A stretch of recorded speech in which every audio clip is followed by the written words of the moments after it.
Miss Talveer Singh और स्वागत है सभी का आज की क्लास में। सो फटाफट से सारे के सारे स्टूडेंट्स आ जाइए। 1 मिनट के अंदर अंदर अपनी पॉजिटिव अफर्मेशन लिखिए और फिर हम अपनी क्लास को शुरू करते हैं। जल्दी से आ जाइए।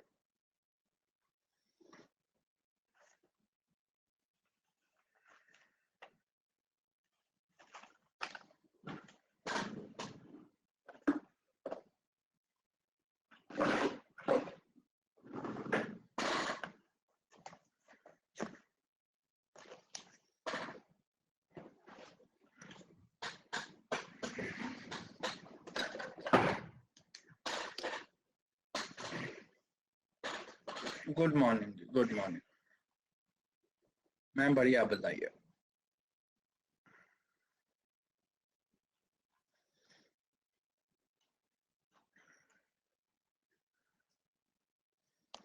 एक मिनट वेट कर लेते हैं, ठीक है।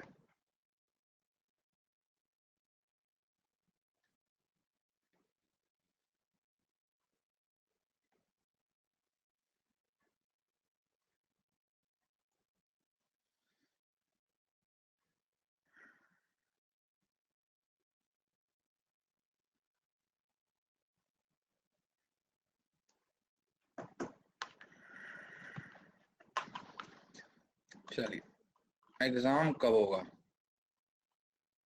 देखो, कभी भी हो सकता है ना। अब एग्जाम है, वो एग्जाम लेने वालों की मर्जी है, कब लेना चाहते हैं वो, है ना। सो कभी भी हो सकता है। मैंने आपको क्या बोला, मैंने उस दिन भी बोला था, आज फिर से वही बात बोलूंगा कि आप ये मान के चलो कि हमें 25 जून के हिसाब से तैयारी करनी है। अब देखो, ऐसा तो नहीं है कि आज एनटीए वाले बोलेंगे और कल आपका एग्जाम होगा। 10, 15, 20 दिन का टाइम तो देंगे।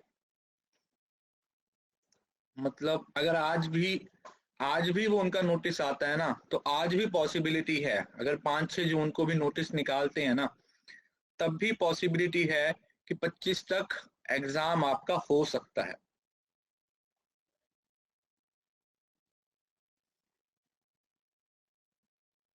ना। तो इस चीज पे ज्यादा ध्यान दें कि एग्जाम कब होगा। अगर हम इस चीज पे ज्यादा ध्यान दें कि हमारी पढ़ाई कैसे चल रही है, हम किस तरीके से चीजों पे कमांड कर रहे हैं, हम किस तरीके से चीजों को पढ़ रहे हैं, तो मुझे लगता है कि वो शायद ज्यादा अच्छा लगेगा, है ना। ठीक है जी, चलिए। तो मोस्ट प्रोबेबली कल से सुबह 9:30 बजे भी आप लोगों की क्लास होगी। सुबह 9:30 बजे आप लोगों की यही पीवाईक्यू की क्लास चलेगी। मतलब क्योंकि सारी पीवाईक्यू तो प्लस में पॉसिबल नहीं है, तो हम बांट बांट के कर लेंगे। जितने यहाँ पे होंगे, यहाँ पर 2 घंटे की क्लास चलेगी, तो बाकी जो भी थोड़े बहुत रहेंगे वो स्पेशल क्लास के थ्रू हो जाया करेंगे। नहीं, यूट्यूब पे या स्पेशल जिस पे भी होंगे तो वो उस पे हम कवर कर लेंगे, ठीक है। तो कल से हम स्पेशल क्लास को भी रेगुलर करेंगे। जी, डेली चलेगी, बिल्कुल मॉर्निंग में। हाँ, ये पीवाईक्यू 2021 के हैं, मतलब सुबह ही 9:30 बजे।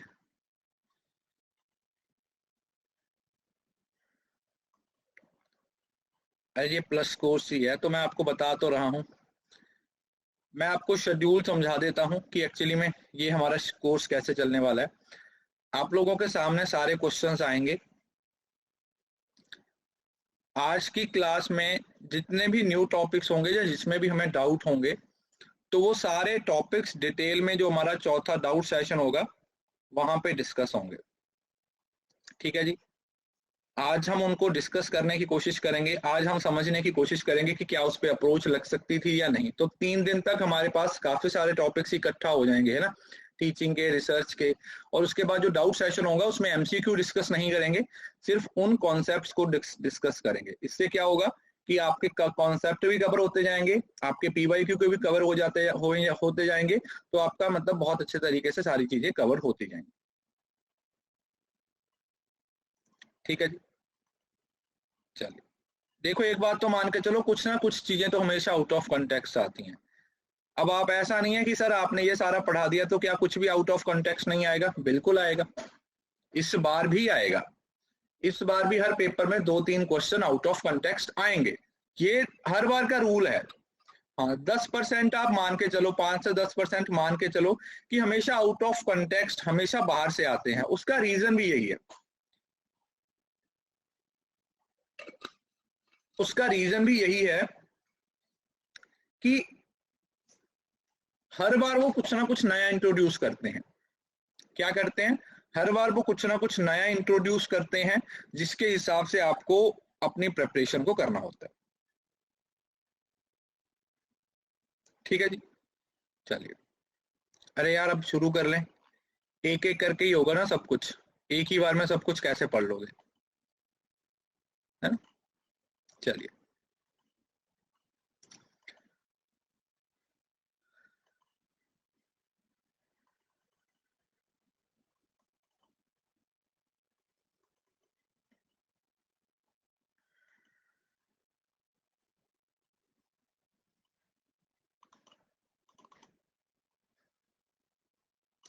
चलिए, पोल पे करने हैं या डिस्कशन करनी है, मुझे पहले बता दो।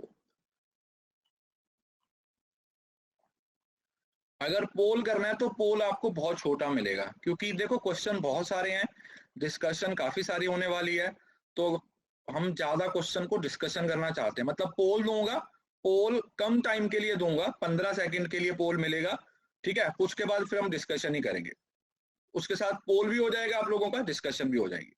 ठीक है, तो थोड़ा स्पीड से पढ़ना क्योंकि हिंदी साथ में है। ठीक है, मैंने आपसे प्रॉमिस किया था कि जब मैं क्लास में क्वेश्चन डिस्कस करूंगा तो हिंदी साथ में रहेगी, तो हिंदी है साथ में। चलो पहला क्वेश्चन आराम से पढ़ो।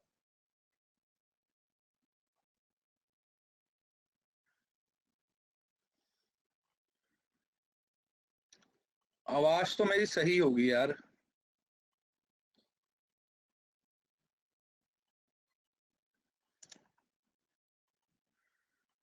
एक्चुअली मेरी थोड़ी सी प्रॉब्लम अभी है, बट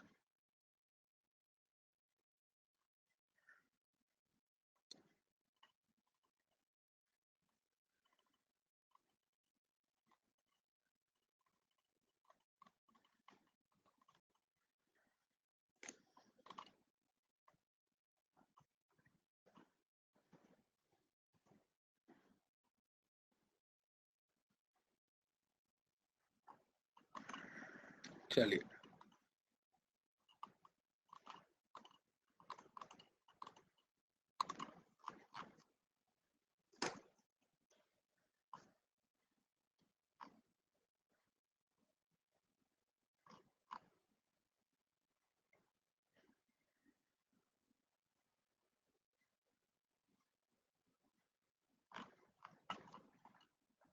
देखो ये टॉपिक हमने पढ़ा हुआ है।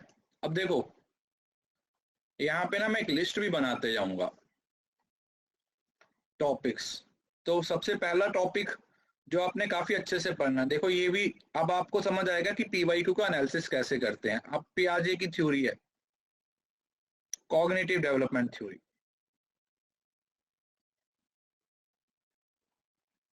ये इससे इतने सारे क्वेश्चन पूछे गए हैं, हद से ज्यादा, एसपीसीएफ।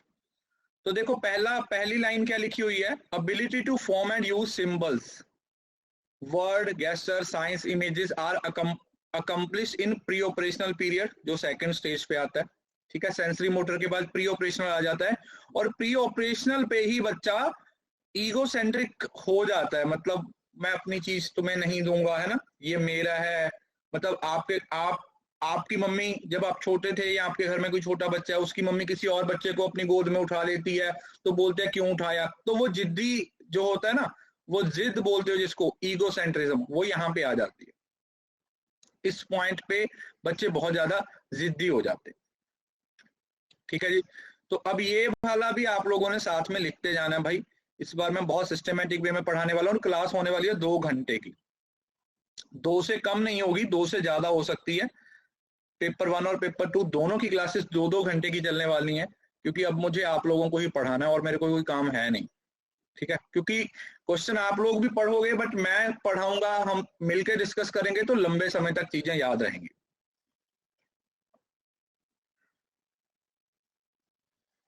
ठीक है जी, तो ये पहला क्वेश्चन हो गया। अगला क्वेश्चन,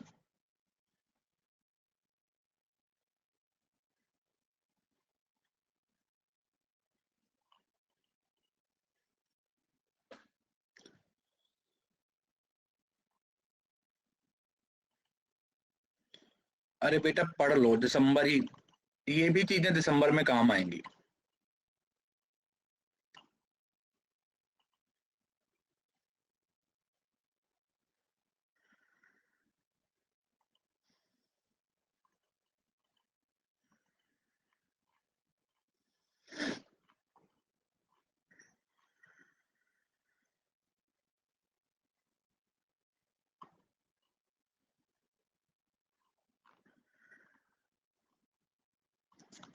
अब दिस इज वर टॉपिक,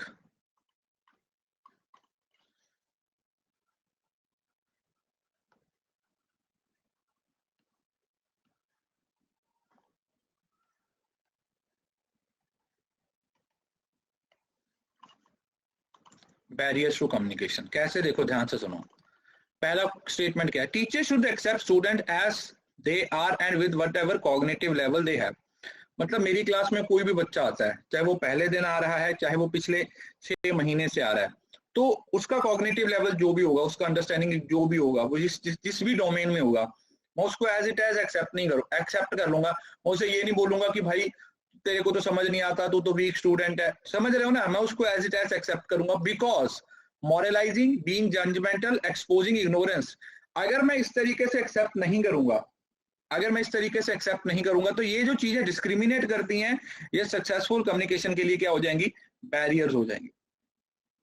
क्या हो जाएंगी, सक्सेसफुल कम्युनिकेशन के लिए बैरियर्स हो जाएंगी। और जो सबसे ज्यादा इंपॉर्टेंट बैरियर पूछा जा रहा है ना, वो आजकल कौन सा पूछा जा रहा है, सिमेंटिक बैरियर। कौन सा पूछा जा रहा है, सिमेंटिक बैरियर। एक सेकेंड,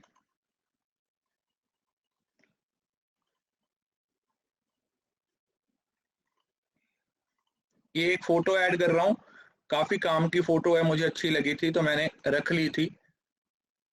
मुझे लगा आप लोगों के साथ शेयर करनी चाहिए, क्योंकि आपको ये काफी हेल्प करेगी। क्योंकि इसमें ना, चाहे नॉइस लिखा हुआ है, देखो एक, चाहे इसमें नॉइस लिखा आ जाए, चाहे बैरियर्स लिखा आ जाए, ठीक है, कोई फर्क नहीं पड़ता, चाहे नॉइस हो चाहे बैरियर्स हो।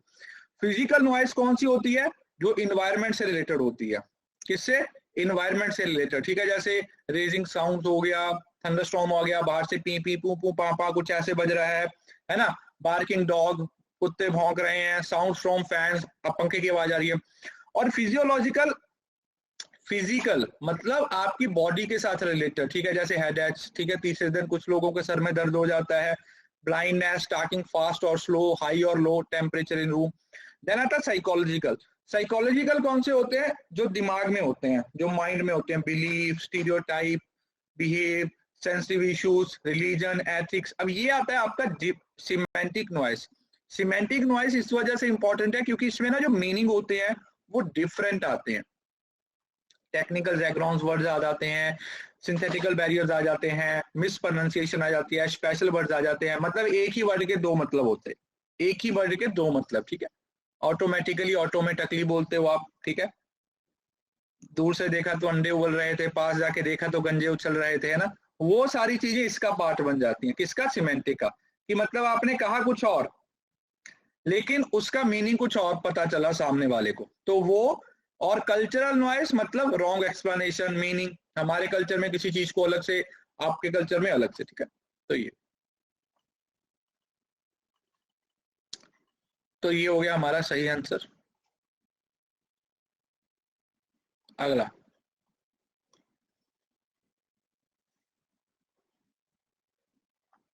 ये कॉग्निटिव डेवलपमेंट से ना काफी सारे क्वेश्चन पूछे गए थे, कुछ लॉजिक से बन जाते हैं,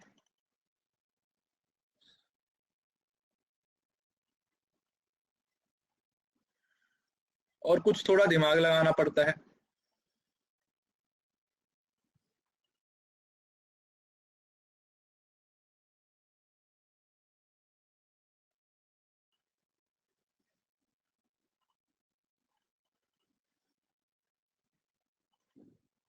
चलिए, इसका आंसर दीजिए।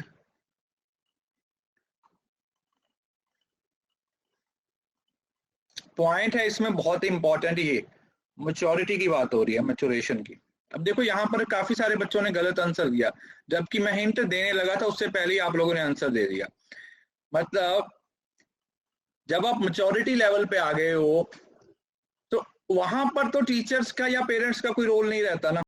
मतलब छोटे बच्चे होते हैं, क्योंकि कॉग्निटिव डेवलपमेंट, मतलब जब छोटे हो तब तो टीचर का रोल रहेगा ना, बच्चों का रोल, पेरेंट्स का रोल रहेगा कॉग्निशन आपके माइंड की डेवलपमेंट के लिए।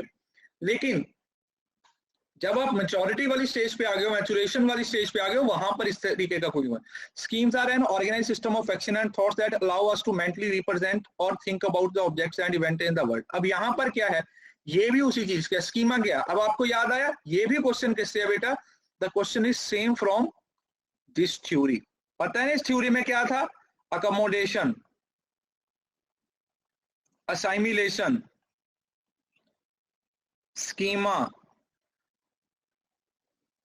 और इक्विलिब्रियम।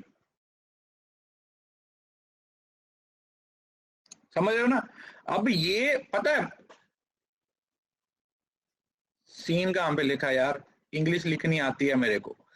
आप लोग ये बात मान के चलो कि किसी थ्योरी को पढ़ लेना और पेपर में जाके उसका आंसर कर देना दो अलग अलग चीजें हैं।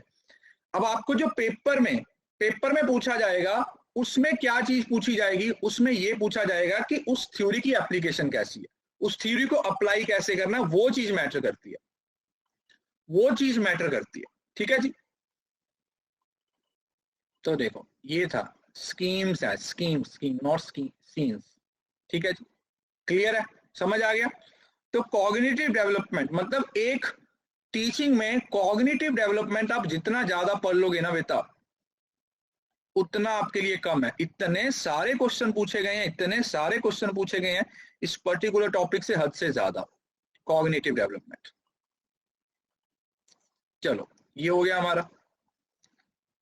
अगला क्वेश्चन, ये तो आसान है, ये इजी है। अरे यार सामने तुम्हारे क्वेश्चन है, अब ये पेपर में आए हुए क्वेश्चन है, यही क्वेश्चन जिनको आप रोते थे, मैं वही करवाने लगा हूं।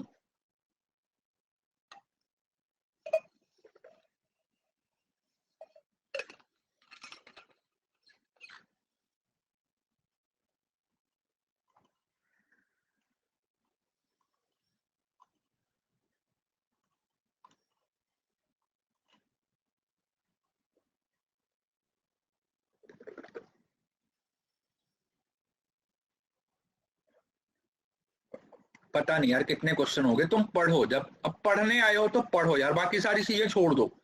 अब मेरा फ्लो मत खराब करो आलतू फालतू की बातें करके।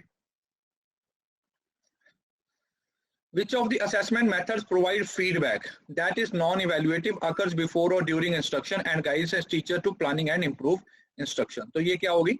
ये फॉर्मेटिव होगी। जो बच्चे प्लेसमेंट बोलते हैं ना, वो पता क्या होता है? प्लेसमेंट पता कब आता है? प्लेसमेंट तो बिल्कुल स्टार्टिंग आता है। प्लेसमेंट, अगर प्लेसमेंट होता ना बेटा तो ड्यूरिंग इंस्ट्रक्शन नहीं होता। समझ आया? अगर आप बोलते हो कि सर इसका आंसर प्लेसमेंट होता, तो बिफोर होता सिर्फ एंट्री बिहेवियर। प्लेसमेंट के लिए जो वर्ड यूज किया जाता है प्लेसमेंट में, एंट्री बिहेवियर यूज किया जाता है। Right person at the right place. तो टॉपिक कौन सा है? इवैल्यूएशन। और हर तरीके की इवैल्यूएशन पढ़नी है इसमें। कौन सी? Summative, formative, placement, diagnostic, criterion test आते हैं, नॉर्म टेस्ट आते हैं, और इसके साथ दो टेस्ट और थे, याद होगा आप लोगों को। टिपिकल परफॉर्मेंस, टिपिकल रिस्पॉन्स था शायद, और maximum performance and maximum performance. ठीक है? क्लियर है?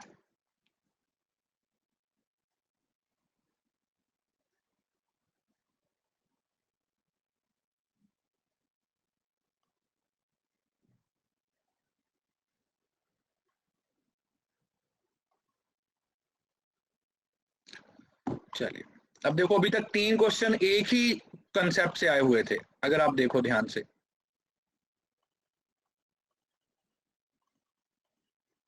चलो ये वाला पढ़ो, नेक्स्ट क्वेश्चन।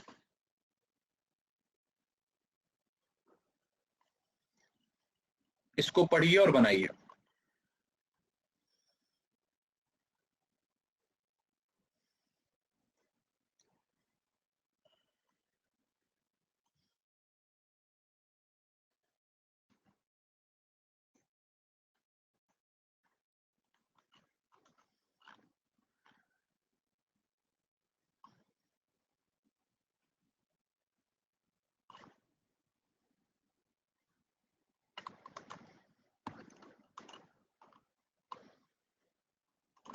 ये तो सिंपल है, ये सिंपल है।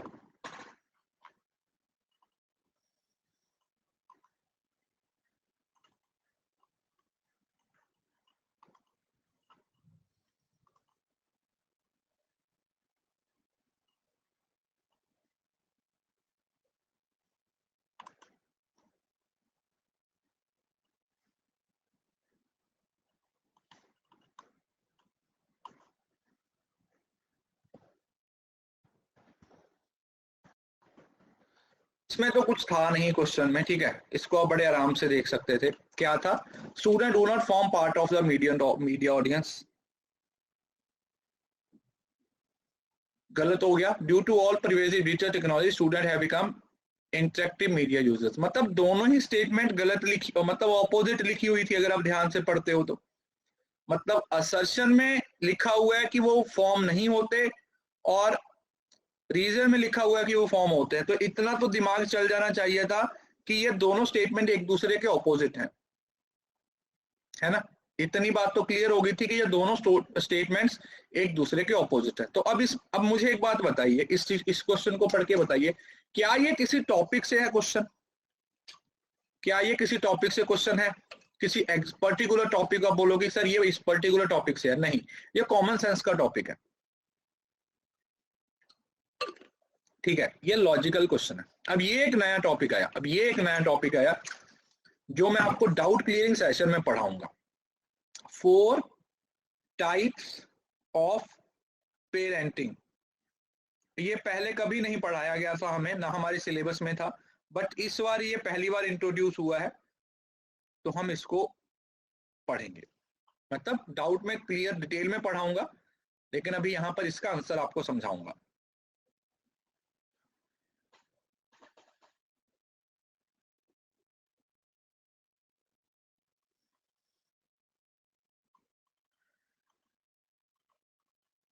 है तो इजी, क्वेश्चन तो आसान है।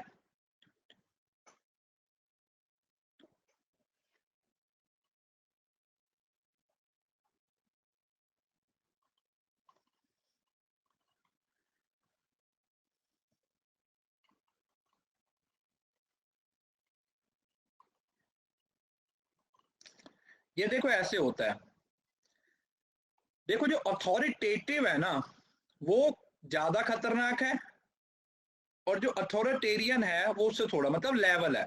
मतलब अगर आप ध्यान से देखो तो यहां पर जो अथॉरिटेटिव है ये फर्स्ट लेवल है, और अथॉरिटेरियन ये सेकेंड लेवल हो जाएगा। समझ रहे हो ना? है तो देखो, है तो अथॉरिटेटिव, मतलब पेरेंट्स अपना ही रोल प्ले कर रहे हैं ज्यादा, लेकिन अथॉरिटेरियन में वो क्या करते हैं, वो थोड़ा सा बच्चों को हेल्प करते हैं, थोड़ा सा फ्रीडम देना, मतलब लेवल इंक्रीज करते हैं। लेकिन अथॉरिटेटिव में हमेशा जो उन्होंने बोल दिया वही होगा। स्ट्रिक्ट, समझ रहे हो ना? एकदम से क्या हो जाएगा, स्ट्रिक्ट हो जाएगा। तो वो ये देखो, अगर आप इसको देखते हो ना, इसका चार्ट हम आप लोगों को पढ़ाएंगे। फिलहाल आप इसको समझ लीजिए, इसको अपने कॉपी पे नोट कर लीजिए। इसके फुल नोट्स आपको 4th क्लास में मिलेंगे, ठीक है। ये डाउट वाला है, फिलहाल आप इसको अपने घर से एक बार पढ़ सकते हो, ठीक है, क्योंकि मैं अभी इस पे ना ज्यादा टाइम वेस्ट, समझ रहे हो ना मेरी अप्रोच, समझ रहे हो ना? मैं चाहता हूं कि मैं ना सारे डाउट्स एक जगह पे ले लूं, ताकि एक एक हम एक क्लास में ज्यादा क्वेश्चन करें और जो सिर्फ डाउट है उसमें डाउट ही रहे हमारे पास। तो यहां पर आया 4 स्टाइल्स ऑफ पेरेंटिंग।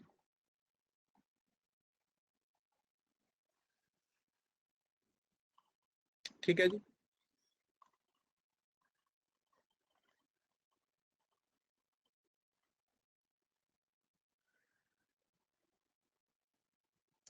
अगला क्वेश्चन, मैंने साथ में आप लोगों को ना डाउट्स तक दिए हुए हैं, ये देख लो जैसे क्या दिया हुआ है इसमें। हाई कंट्रोल लो वार्मथ, हाँ ये वाला चार्ट अच्छा है। देखो दोनों जगह पे हाई, हाई कंट्रोल और हाई वार्मथ, हाई कंट्रोल और हाई वार्मथ अथॉरिटेटिव, लो नेग्लेक्ट, लो कंट्रोल, हाई कंट्रोल, लो। यार ये वार्मथ की बात हो, चलो मैं इसको डिटेल में ही पढ़ाऊंगा, कोई बात नहीं, छोड़ दो इसको।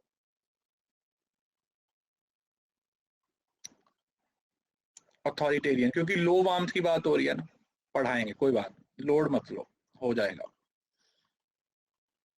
इसको पढ़ाओ।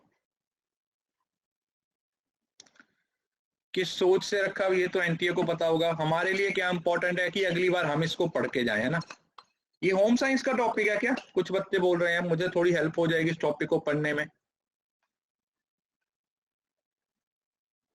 इस theory in psychology, okay, psychology का। चलो ठीक है, मैं इसको सर्च करके अच्छे से पढ़ूंगा और फिर आपको पढ़ाऊंगा। हाँ हाँ, कोई, चलो इसको पढ़ो।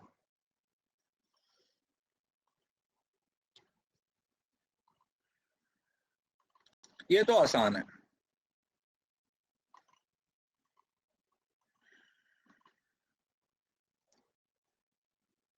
अंजलि, ठीक है, अगर कोई नोट्स है तो शेयर कर दीजिएगा, देख लेंगे एक बार, क्योंकि अलग सब्जेक्ट के टॉपिक को थोड़ा समझने में टाइम लगता है ना, जब हम पहली बार पढ़ते हैं, तो इस वजह से।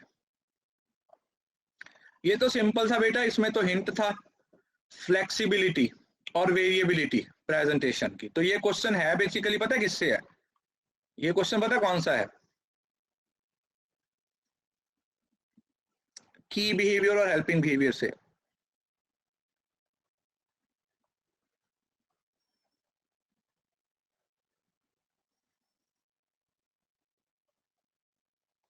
ठीक है जी, की बिहेवियर और हेल्पिंग बिहेवियर से ये क्वेश्चन है। तो इसका आंसर क्या हो जाएगा? इसका आंसर आएगा बेटा इंस्ट्रक्शनल वैरायटी। मतलब हम कैसे अलग अलग तरीकों का इस्तेमाल कर सकते हैं, how we can use different different methods. हम डिफरेंट डिफरेंट मेथड्स को कैसे यूज कर सकते हैं, क्या करने के लिए? अपनी बात को रखने के लिए।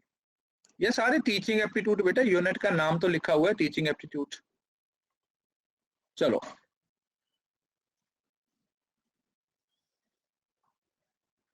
अब ये कुछ नई थ्योरीज आई हैं, ठीक है, इस पे एक मैराथन आएगी जिसमें सारी नई थ्योरीज मैराथन में पढ़ाऊंगा।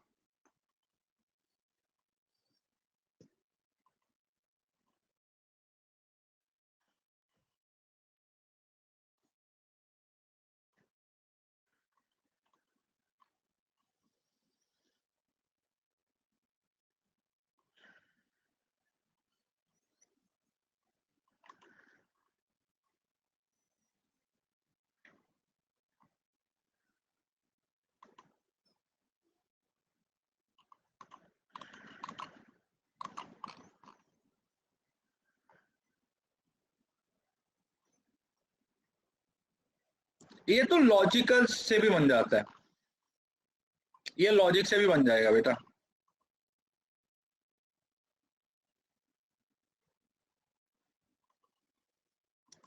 पता कौन सा टॉपिक है ये? Cognitive development. फिर से देखा, पियाजे को इन्होंने इतना इतना फोकस किया हुआ है ना, बार बार cognitive development, pre operational phase, वो जितनी भी वो स्टेजेस है ना, उसको बार बार बहुत सारे क्वेश्चन पूछे जा रहे हैं। कॉग्निटिव डेवलपमेंट देखो, ये तो पढ़ते ही आप लोगों को समझ आ जाएगा। All components of working memory are in the place by the age 4 in a child as a development age. मतलब 2 के बाद की जो 4, 6, 10 तक जाता है, अगर वहां पर बच्चे का माइंड डेवलप नहीं होता तो फिर वो क्या हो जाता है? Weakens and finally drops at the low of information. ठीक है, आपको होता है ना कई बार जो छोटे बच्चे होते हैं, अगर वो कुछ बच्चों का दिमाग काम नहीं करता, क्यों नहीं करता? क्योंकि नेचुरली जिस टाइम पे उनके माइंड की डेवलपमेंट होनी चाहिए थी उस टाइम पे उनका माइंड डेवलप नहीं होता। आपने देखा होगा, मतलब जैसे हम बोल देते हैं ना कि हाँ डिफरेंटली एबल्ड स्टूडेंट होते हैं, वो क्या होते हैं, वो इसी वजह से होते हैं कि नेचुरली उनके माइंड में कुछ प्रॉब्लम होती है, स्पेशल चिल्ड्रन जिसको बोल देते हो, कि उनके दिमाग में कुछ ऐसी प्रॉब्लम होती है जिससे वो चीजों को रिट्रीव नहीं कर पाते, वो चीजों को रिकॉल नहीं कर पाते, वो चीजों को अंडरस्टैंड नहीं कर पाते। तो इस वजह से फिर उन बच्चों के साथ क्या हो जाती है, कई बार ये प्रॉब्लम आ जाती है कि वो चीजों को रिलेट नहीं कर पाते और फिर वो उनका माइंड डेवलप नहीं हो पाता। ठीक है जी, तो इस क्वेश्चन में तो मुझे नहीं लगता कि कोई दिक्कत थी। अभी तक हमें सिर्फ एक क्वेश्चन में दिक्कत आई और वो हमने अपनी कॉपी पे नोट डाउन कर लिया है। क्वेश्चन नंबर कितना था? 56 है ना। मैं क्वेश्चन नंबर भी लिख लूंगा ताकि मुझे बाद में डाउट क्लास में कोई दिक्कत ना आए। ठीक है जी, तो बाकी तो सिंपल थे अभी तक तो मुझे नहीं लगता कि किसी भी क्वेश्चन में कोई दिक्कत थी। एक क्वेश्चन को छोड़ दिया जाए, एक आउट ऑफ कॉन्टेक्स्ट था अभी तक, बाकी सब चीजें पढ़ी हुई थी। अगला, इसको भी आप लॉजिक से बना सकते हो।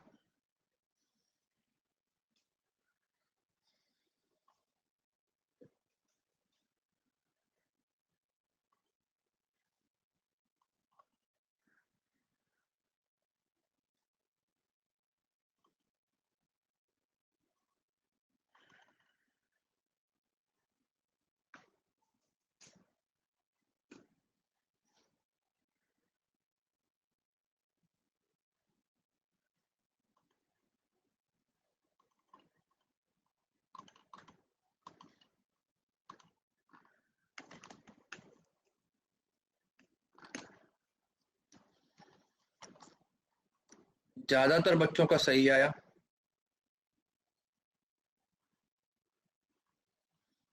अब देखो, एज डायरेक्टली ये हमारे सिलेबस में नहीं मेंशन, तो बीएड वाले बच्चे हैं तो मुझे बता सकते हैं कि एग्जैक्टली इस टॉपिक का नाम क्या है। वैसे इस क्वेश्चन को तो मैं समझा दूंगा, अगर कोई मुझे ये बता सके कि इस टॉपिक का एग्जैक्ट नेम क्या है, मतलब जो बीएड के बच्चे हैं।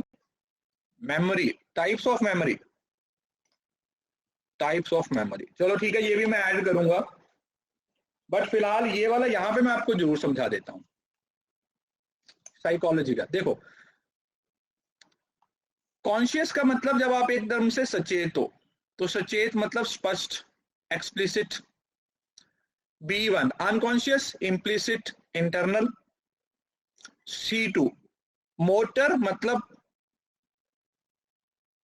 आप क्या कर रहे हो, इंफॉर्मेशन को क्या बोल रहे हो, लर्निंग बाय डूइंग जैसे प्रोसेस की बात कर रहे हो, प्रोसीजरल की बात कर रहे हो।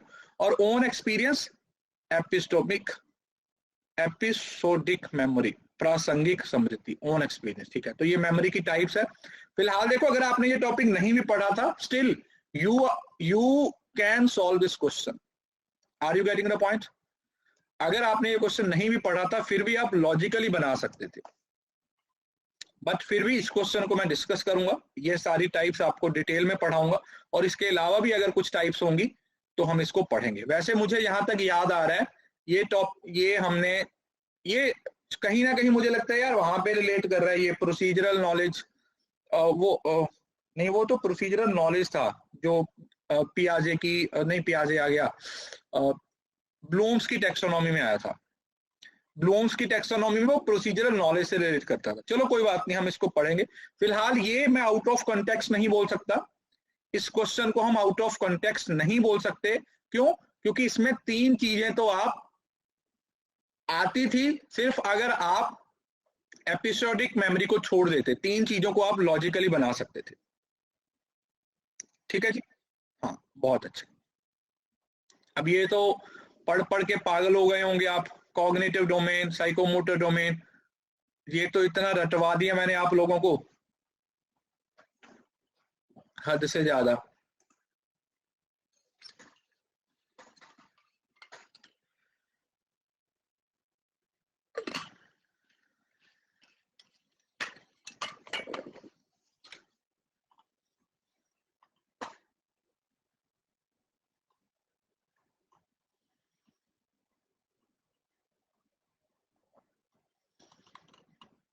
ये हिंदी वाले भी देख लो एक बार,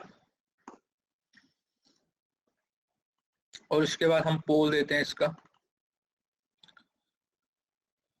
एपिसोडिक मतलब किसी घटना को याद रखना, एग्जाम्पल अपना बर्थडे।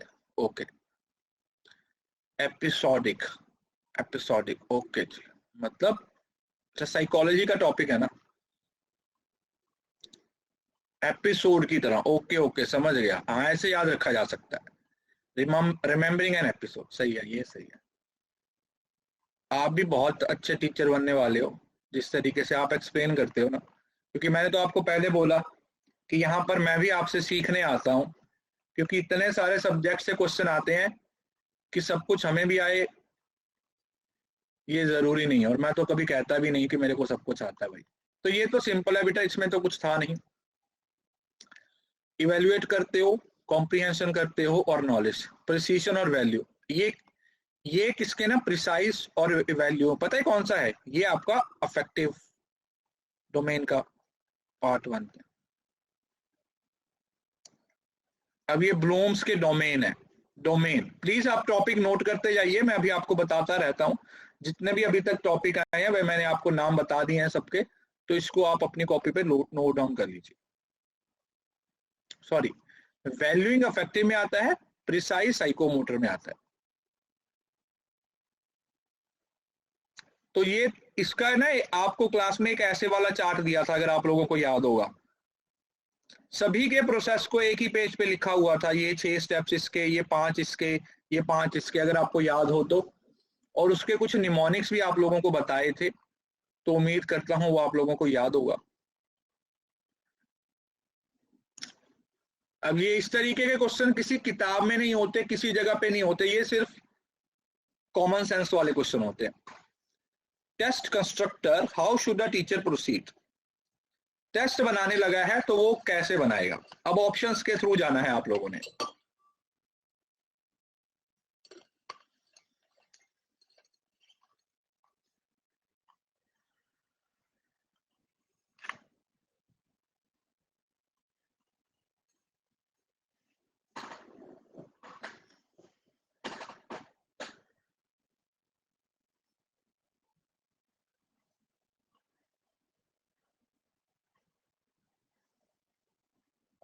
हिंदी में भी आता है, पहले इंग्लिश वाले पढ़ लें एक बार।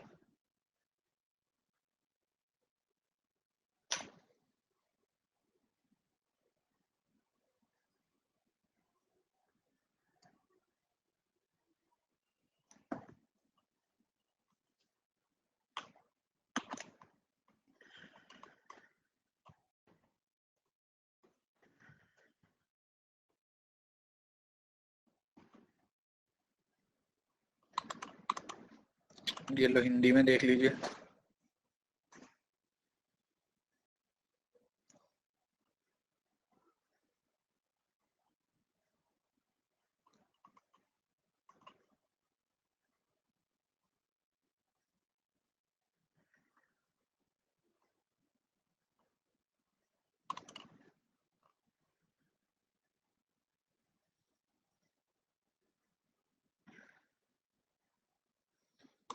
चलो,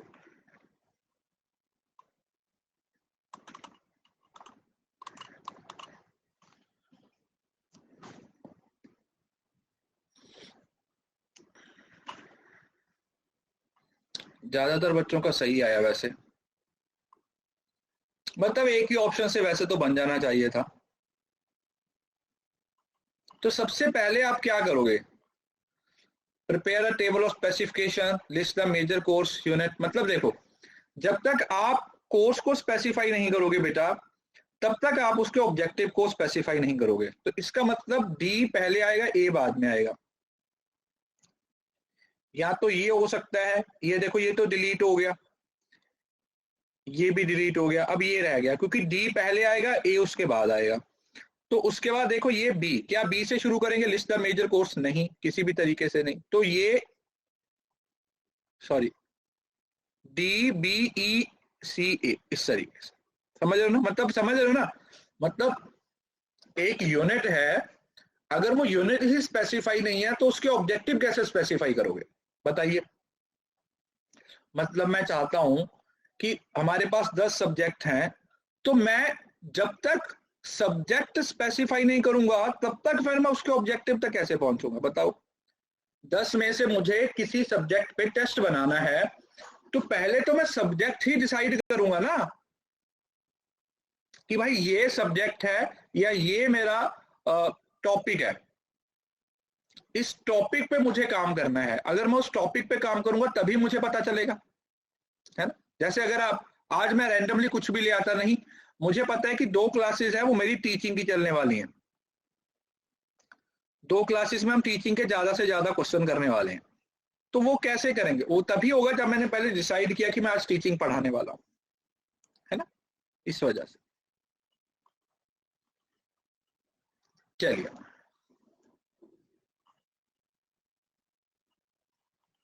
फिर से वही आ गया, कॉग्निटिव कॉग्निटिव कॉग्निटिव कॉग्निटिव। देखो कितना फोकस किया जा रहा है इस टॉपिक को, हद से ज्यादा।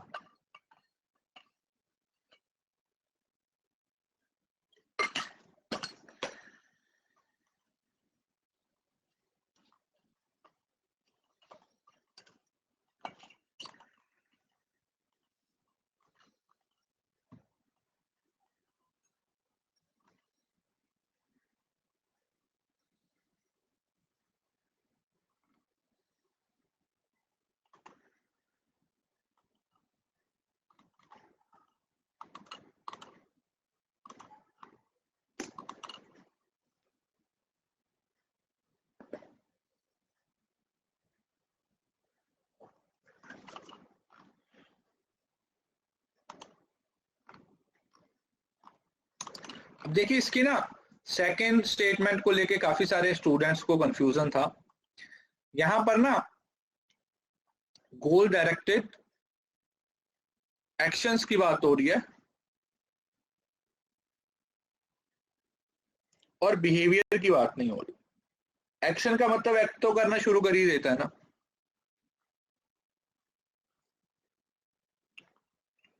Not thinking, the brain continues to develop through childhood. The logical and goal directed action begins in the sensory. अच्छा यहाँ पर लॉजिकल भी लिखा हुआ है, logical and goal directed actions begins in the sensory motor formal। चलो हम इसको डाउट में ले लेते हैं, ठीक है। इसका क्वेश्चन मैं दोबारा चेक करूंगा क्योंकि इसकी सेकंड स्टेटमेंट में आधा मुझे सही लगता है, आधा गलत लगता है। मतलब अगर आप गोल डायरेक्टेड एक्शन तक मतलब मान सकते हैं कि ठीक है यार एक्शन तक रहता तक, बिल्कुल लॉजिकल शायद नहीं होगा। लेट्स सी, कोई बात नहीं, अरे कोई दिक्कत नहीं है। क्वेश्चन नंबर 62 अपनी कॉपी पे भी लिख लीजिए कि इसमें हमें थोड़ा डाउट है, तो मैं इसको एक बार चेक करूंगा। और अगर अगर एनटीए ने यही आंसर दिया तो क्या करोगे? तो भी हमें अपने हिसाब से चीजों को याद करना है क्योंकि एनटीए ने बहुत सारे क्वेश्चन के आंसर एक्सेप्ट नहीं किए थे, तो इसमें हम कुछ कर नहीं सकते।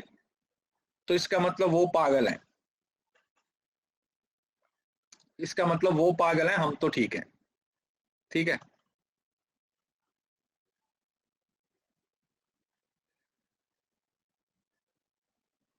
सब स्टेज है सर, ये सेंसरी मोटर की 6th सब स्टेज। अच्छा इतना डिटेल में पूछा गया क्या? चलो हम देख ही लेते हैं।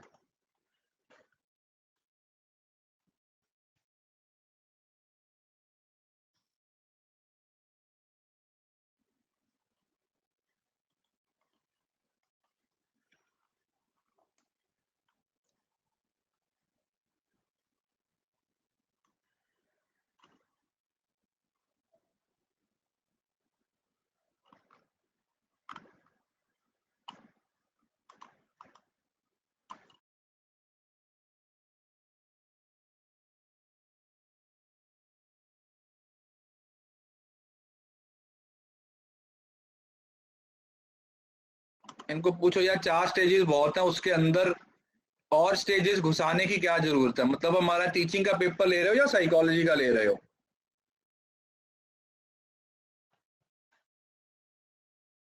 आप स्टेजेस बहुत थी, मतलब 24 कैसे याद रखें? अब हर स्टेज की 6 6 और सब स्टेजेस हैं, मतलब और कुछ पढ़ना नहीं है क्या हमें? एक ही टॉपिक पढ़ना है क्या हमें? तो ये बोला पहले होते हैं जी रिफ्लेक्स एक्ट, जहां पर बच्चा ऐसे ऐसे ऐसे करता है, finger against a baby face. फिर आते हैं प्राइमरी सर्कुलर एक्शंस, जैसे jiggling their fingers, kicking there legs and sucking the thumbs. Second stage ये हो जाएगी। Secondary circular action continues that produce pleasure for. Substages character repeated action involved object. An example would be shaking a rattle just to hear the sound of rattle. Okay, बच्चा जब ऐसे खिलौने को हिलाता है ऐसे ऐसे करके। Then are the coordinating secondary schemes. Use their knowledge of object, practically the sound, tertiary circular actions और symbolic thought. Logical तो यार फिर भी नहीं दिख रहा मुझे कहीं पे। लॉजिक वाला तो मेरे को अभी भी नहीं नजर आया। तो मैं इस क्वेश्चन को खुद ही दोबारा आप लोगों को पढ़ाऊंगा, टेंशन मत लीजिए। इसको हम थोड़ा सा लिख देते हैं। गोल इन सेंसरी मोटर लाइक भूख लगने का उसको तो एक्शन लेकिन लॉजिकल। हाँ मतलब वो दो चीजें मिक्स कर दी ना उन्होंने। आप ये समझ लीजिए कि दो चीजें मिक्स कर दी, इस वजह से वो क्वेश्चन थोड़ा कंफ्यूजन क्रिएट कर रहा है। The theory of meaningful verbal learning deals with the which of the following concepts. चलो अब इसको थोड़ा सा लॉजिक लगा के देखो बना पाते हो या नहीं, क्योंकि ये किसी सिलेबस में भी नहीं होता, कहीं नहीं होता। ऐसे क्वेश्चन तो भाई आपकी किस्मत पे ही काम करते हैं, या आपके दिमाग पे, या उस टाइम पे अगर वो चीज क्लिक कर जाए तो बन जाते हैं, नहीं तो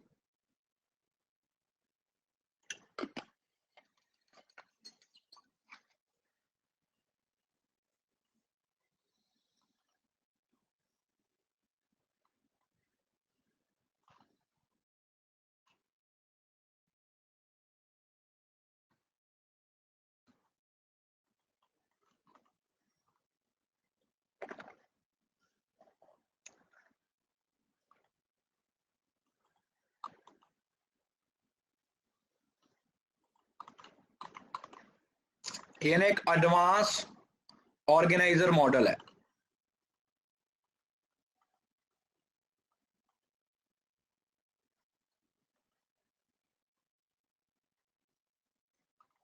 इसको भी अपने डाउट बुक में लिख लीजिए, क्योंकि ये भी एक नया मॉडल है।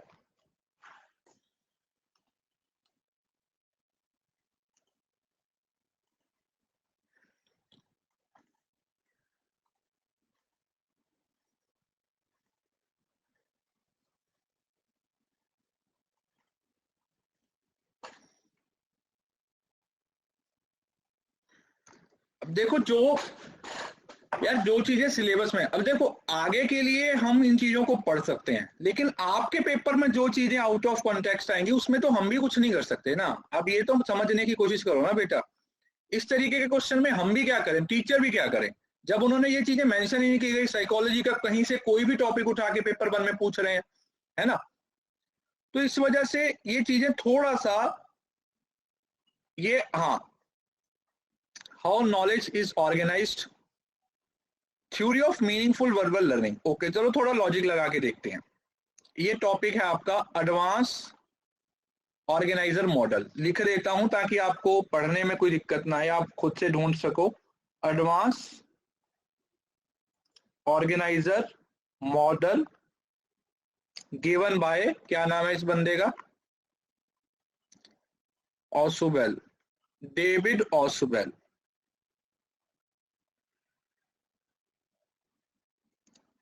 ऑसुबेल, ठीक है, कोई बात नहीं, हम इसको भी पढ़ेंगे। तो क्या बोलता है, how the mind works to process new information, the student provide response and how institution develop।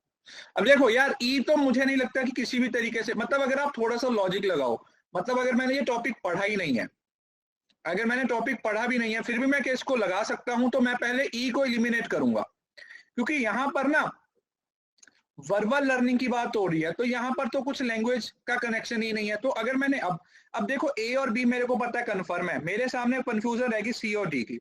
How teacher can apply idea about curriculum and learning when they present new material, how student provide response. Student का response तो बाद में आएगा ना, पहले teacher ही क्या करेगा, अपने एंड से क्या करेगा, चीजों को प्रेजेंट करेगा। फिर भी मैं आपको दिखा देता हूं। तो इस टॉपिक को भी हम आगे पढ़ेंगे, फिर भी हम इसको बना सकते थे थोड़ा सा, मतलब 80% लॉजिक लग सकता था, सी और डी में आप थोड़ा सा कंफ्यूजन क्रिएट हो सकती थी। क्यों? क्योंकि हम ये सोचते थे कि पहले टीचर के पर्सपेक्टिव से सोचेंगे या स्टूडेंट के पर्सपेक्टिव से सोचेंगे। So still it is a good topic. आप ऐसा नहीं बोल सकते कि ये बिल्कुल आउट ऑफ कंटेक्स्ट था, थोड़ा सा लॉजिक लगा के हम इसको बना सकते थे, बट स्टिल कोई बात नहीं, मैंने क्वेश्चन नंबर नोट कर लिया है, तो मैं ये टॉपिक आपको पढ़ा दूंगा।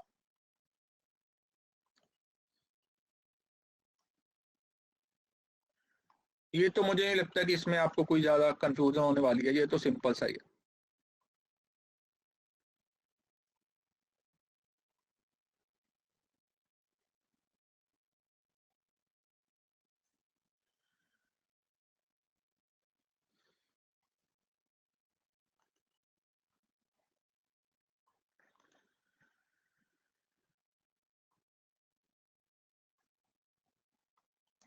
अच्छा, ये मैं ऐड कर देता हूँ बच्चे, ये पढ़ लेना, ठीक है, इन्होंने भेजा है, थोड़ा हम भी पढ़ लेते हैं। ये क्या है? Stages of cognitive. अच्छा, सेंसरी मोटर के अंदर भी 0 से 1 महीने तक रिफ्लेक्स एक्टिविटी, 1 से 4 महीने तक प्राइमरी सर्कुलर रिएक्शन, 4 से 8 महीने तक सेकेंडरी सर्कुलर रिएक्शन, 8 से 12 महीने तक कोऑर्डिनेशन ऑफ सेकेंडरी रिएक्शन, और 12 से 18 महीने तक टर्सरी, और 18 से 24 तक सिंबॉलिक। अब ये ना ऐसे कर लेना, इनको ना एटलीस्ट एक बार अपनी कॉपी पे नोट डाउन कर लेना, ठीक है? क्योंकि देखो अभी भी कुछ बिगड़ा नहीं है, समझ रहे हो ना? Are you getting the point? अभी तो हमारे पास टाइम है ना इन चीजों को पढ़ने के लिए। अगर थोड़ा बहुत, मतलब जितना पीवाईक्यू में पूछा गया, अगर उतनी उतनी चीजों को हम थोड़ा सा और इन डेप्थ पढ़ लेंगे तो नुकसान नहीं है, कोई फायदा ही होगा। अगर वहां से एक आधा क्वेश्चन फंस गया तो 2 नंबर आप ही के हो जाएंगे, ठीक है? तो इस वजह से ये बने बनाए नोट्स हैं, तो इसको एक बार देख लीजिएगा।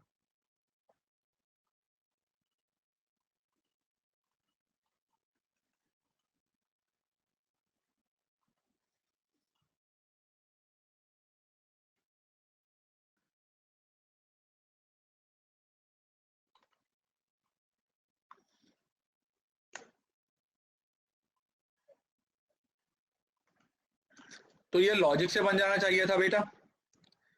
देखो इसमें क्या है, when a teacher present the most general idea of the discipline first, followed by a gradual increase the detail and specificity, it is known as, it is not inductive thinking, this is not inductive। Inductive का मतलब ये नहीं होता, आप details को increase करने की बात नहीं कर रहे हो। जर्नल टू स्पेसिफिक तो डिडक्टिव होता है वैसे भी यार, क्या मेरा भी दिमाग खराब कर रहे हो? वो तो वैसे भी डिडक्टिव होता है। तो कोऑपरेटिव लर्निंग का कोई कनेक्शन नहीं है यहाँ पर। प्रोग्रेसिव डिफरेंशिएशन मतलब धीरे धीरे स्टेप बाय स्टेप 1 2 3 4 5 इस तरीके से लेवल्स को इंक्रीज किया। तो ये लॉजिकल क्वेश्चन था। फिर भी अगर आप इनको एक बार सर्च करना चाहते हो तो आप इसको कोऑपरेटिव लर्निंग क्या होता है, इंडक्टिव थिंकिंग तो पता ही आपको, पोटेंशियल इंक्वायरी क्या होता है, इसको आप एक बार देख सकते हो। अगला, ये बड़ा खतरनाक सा क्वेश्चन है, लेट्स सी बनता है या नहीं बनता।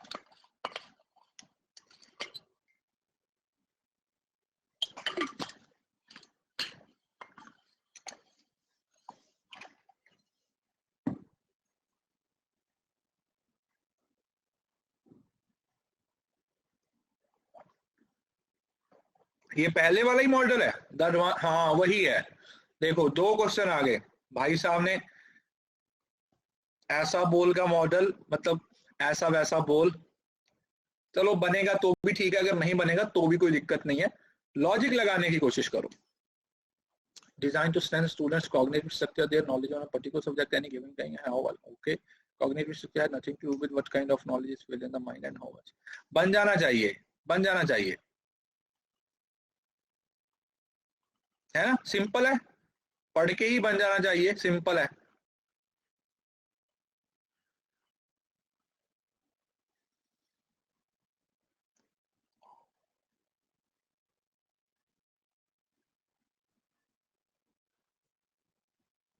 हाँ देखो पढ़ो, पहला तो देखो अभी हमने पढ़ा, देखो अब इसको अगर आप इसके नाम से भी अगर आप इसको थोड़ा सा रिलेट करने की कोशिश करते हो, अगर आप इसके नाम से भी रिलेट करने की कोशिश करते हो, देखो एडवांस ऑर्गेनाइजर मॉडल, ओके जी, इसमें ऑर्गेनाइजर वर्ड आ रहा है तो ये आपको हिंट दे रहा है कुछ। Is design to strengthen students cognitive structure, their knowledge of a particular subject at any given time and how well organized, clear and stable the knowledge is। तो सिंपल।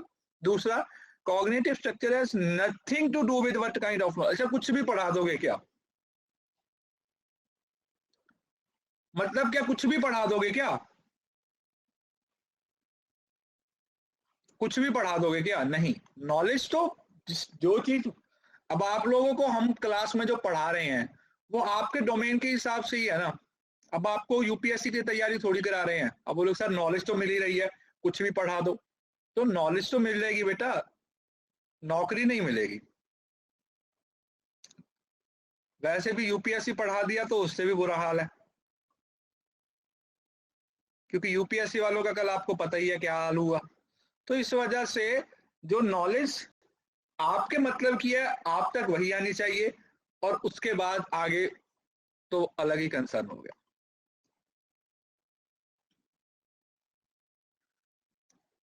अब ये वाला पढ़ो,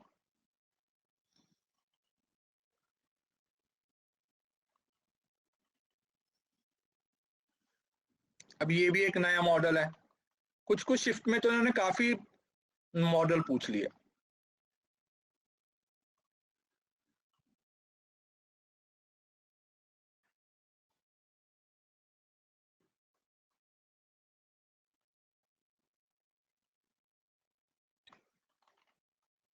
वही है यार, एक ही शिफ्ट में एडवांस ऑर्गेनाइजर मॉडल कोई पूछा जा रहे हैं, पागल हो गए क्या?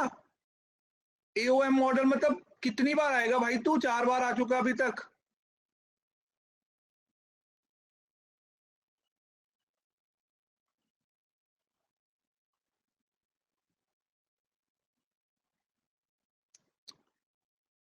पागल हो गया, ये पगला गया, ये मरेगा मेरे हाथ से।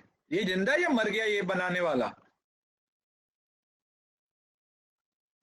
इसको बनाने वाला है अभी या मर गया?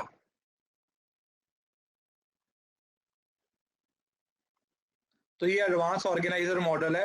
क्या किया जा रहा है? Provide student with a cognitive structure, देखो स्ट्रक्चर, एडवांस ऑर्गेनाइजर का मतलब एक तरीके से स्ट्रक्चर वे में, for comprehending material presented through lecture reading and other media. ठीक है, तो ये सिंपल है, फायदा भी है, अगली बार आएगा तो हम बना लेंगे, अगली बार आएगा तो बना लेंगे। चलो अगला बनाओ, फिर से पियाजे। अरे यार 4-5 टॉपिक पे घूमते रहते हैं, कॉग्निटिव कॉग्निटिव पियाजे एओएम थ्योरी, अभी तक सारे क्वेश्चन इसी पे आ रहे हैं। चलो कोई नहीं, इतना क्या मतलब, मुझे लग रहा है ना जो एग्जामिनर था ना उसको रात को सपने में आया होगा पियाजे, और उसने बोला होगा अगर तूने क्वेश्चन फ्रेम ना किए ना तो मैं तेरे घराली के अंदर आ जाऊंगा और फिर उसको चुड़ैल बना दूंगा और फिर तेरा जीना आराम कर दूंगा, क्योंकि मैं तो मर चुका हूं।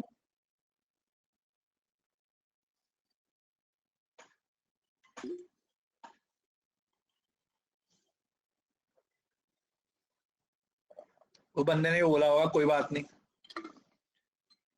लोग अपनी बीवियों को लेके जाते हैं कि इसमें से भूत निकाल दो, तू खुद जाएगा बाबा के पास कि मुझे उससे निकाल लो, आजा बेटा आजा, कोई दिक्कत नहीं है, चलो बनाओ।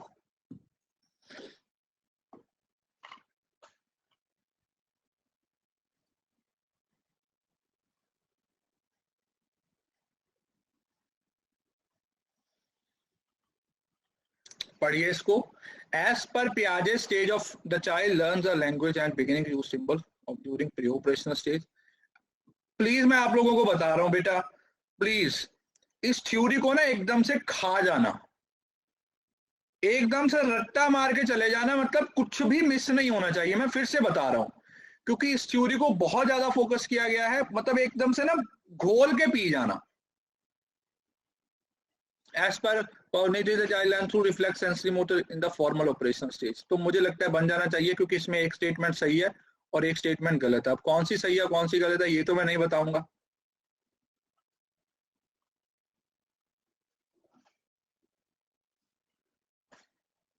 जी मैंने पढ़ाई हुई है बेटा ये थ्योरी, फिर भी हम एक क्लास लेंगे उस पर दोबारा पढ़ेंगे, जितनी थ्योरीज है ना वो सारी थ्योरीज को दोबारा पढ़ेंगे।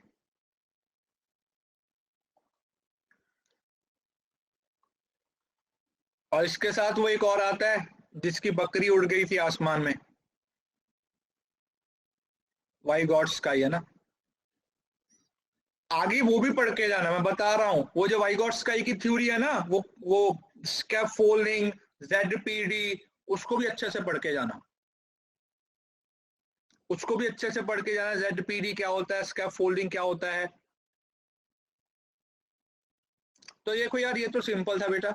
As per Piaget's stage of cognitive development, the child learn a language and begins to use symbols to represent object during pre-operational stage। ये तो सिंपल था। प्री-ऑपरेशनल स्टेज पे शू शू शू शू सा करना शुरू कर देता है। और सेकंड क्या है, एज पर Piaget, the child learn through reflex sense and motor, मतलब फॉर्मल ऑपरेशन स्टेज पे 12 साल का बच्चा अंगूठा चूस रहा है, अच्छा लगेगा क्या? तो ये जो सेकंड स्टेज है बेटा, ये गलत है, मतलब ये आगे पीछे कर दिया इसने, थोड़ा सा अच्छा नहीं किया, मतलब थोड़ा सा आप लोगों को कंफ्यूज करने के लिए। तो इस वजह से ये जो सेकंड स्टेटमेंट है ये गलत है, क्योंकि ये फॉर्मल ऑपरेशनल स्टेज के अंदर नहीं आता। ठीक है, अच्छा चलो इनके नोट्स देख लेते हैं। हम डाउट सेशन में इस कॉग्निटिव डेवलपमेंट थ्योरी को भी दोबारा पढ़ेंगे, ठीक है। डाउट सेशन में ना इस थ्योरी को भी दोबारा पढ़ेंगे।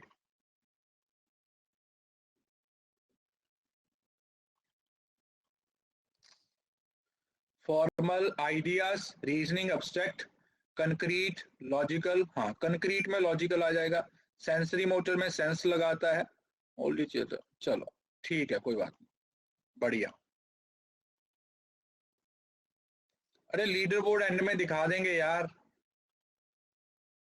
इतना काहे। ये क्या हुआ इसको, आपको स्क्रीन सही दिख रही है क्या, या मुझे ही खराब दिख रही है? रुको यार, मुझे क्यों खराब दिख रही है? चलो आप इस क्वेश्चन को पढ़ो, तब तक मैं इसको रिफ्रेश करता हूँ। कौन सा मोड ऑन हो गया मेरा, रुको यार। अब सही है, चलो इसको पढ़ो। इंग्लिश वालों ने पढ़ लिया तो हिंदी वाले भी पढ़ लो। ये लो, हिंदी वाले भी।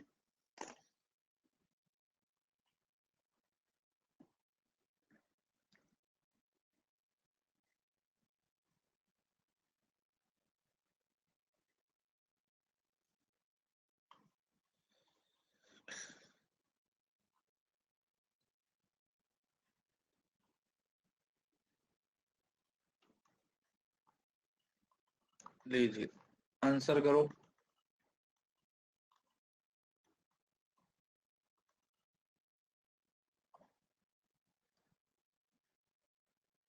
वाह, इतने सारे बच्चों का सही उत्तर, ऐसे कैसे?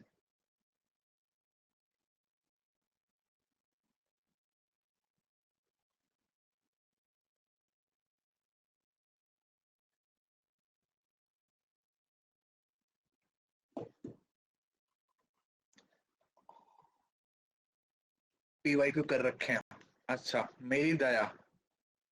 अरे मेरी दया थोड़ी है, दया तो जेठालाल की है। द स्टेप्स इन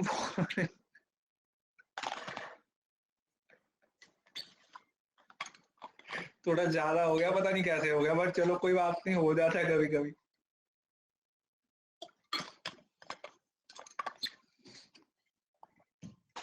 ये तो जोक ऑफ द डे हो गया ना, चलो कोई बात नहीं। The steps involve in developing a performance test. Performance: developing an observation rating form, try out test items before developing a final form, developing an administrative form, और developing some type of task। तो मतलब अगर आप थोड़ा सा logic देखोगे, whether abilities are to be tested, मतलब ये यहाँ से शुरू होगा, सी से शुरू होगा, रिपोर्ट जैसे बनाना, और test items before developing a final. ये देखो, ये आपको हिंट दे रहा था, फाइनल से जस्ट पहले कुछ टेस्ट आइटम्स को आप क्या कर रहे हो, टेस्ट कर रहे हो, तो ये यहाँ पे आ जाए। ठीक है, तो इसमें आपको कोई ज्यादा तकलीफ नहीं होनी चाहिए थी, इसमें आपको कोई ज्यादा दिक्कत नहीं होनी चाहिए थी, तो ये बन जाना चाहिए। ठीक है जी। Who propose theory of meaningful verbal learning? ये भी एक नई थ्योरी आ गई ना, 69 number page, meaningful verbal learning, वही है। उसी को बोलते हैं क्या? उसी को बोलते हैं क्या?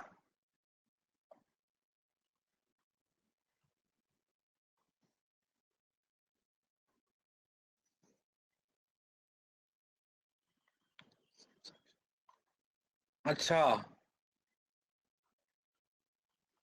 अच्छा। ये भाई तेरे को,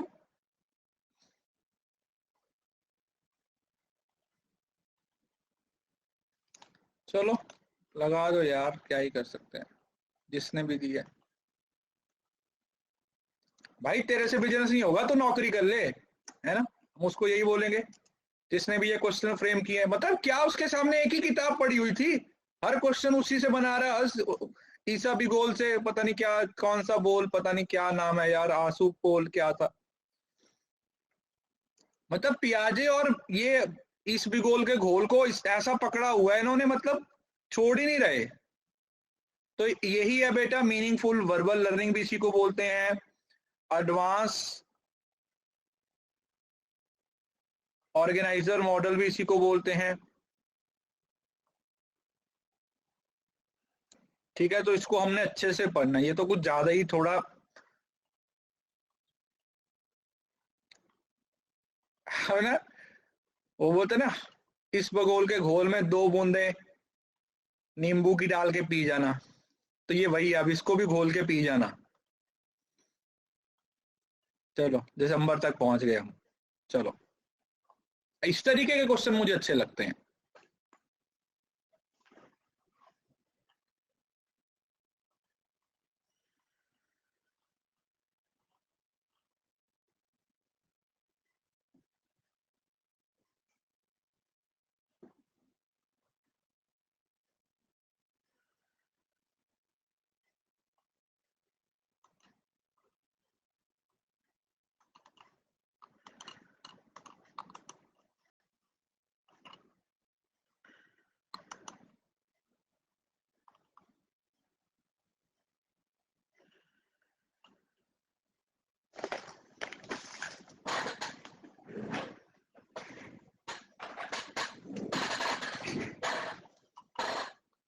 यार ये तो सिंपल था। देखो, the core of teaching process is the arrangement of environment within which student can interact and study to learn. Simple. और अ मॉडल ऑफ टीचिंग, मतलब कोई टीचिंग का मॉडल ही नहीं होगा तो कैसे एक लर्निंग एनवायरनमेंट अच्छा बनेगा बताओ। मतलब टीचिंग का मॉडल का मतलब क्या हुआ, टीचिंग के मॉडल का बनाने का मतलब है कि टीचिंग को सिस्टेमेटिक करना, सिस्टेमेटिक अरेंजमेंट इस तरीके से करना ताकि एक एक कंड्यूसिव एनवायरनमेंट है वो क्लास में बनाया जा सके। तो ये तो सिंपल था, इसमें तो कुछ ज्यादा दिमाग लगाने की जरूरत नहीं थी। चलो अगला क्वेश्चन देखते हैं।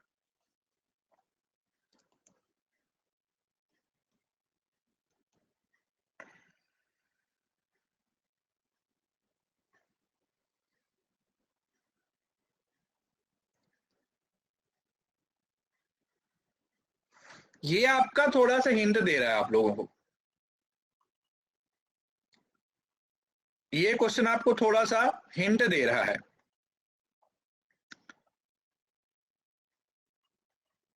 जैसे अमित शाह जी बोलते हैं, इस घटना की न्यायिक जांच करवाई जाएगी, ये वही है।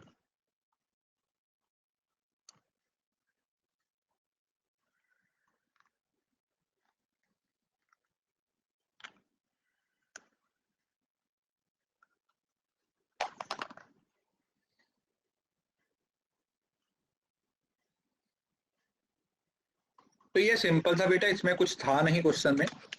सोशल इश्यूज इसमें आप लोगों का ये वाला, क्योंकि देखो कोई ग्रुप इन्वेस्टिगेशन, रोल प्लेइंग या स्ट्रक्चर, क्या मतलब, क्या लाश की जगह पर खुद लेटोगे क्या?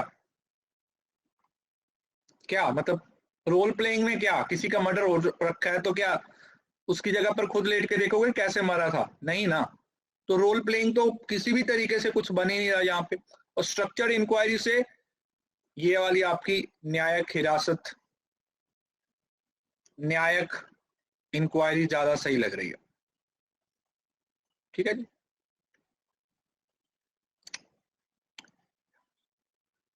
पीछा छोड़ दे मेरा, क्यों तू पागल कर रहा है यार हमें, तेरे को क्या मिल रहा है मतलब?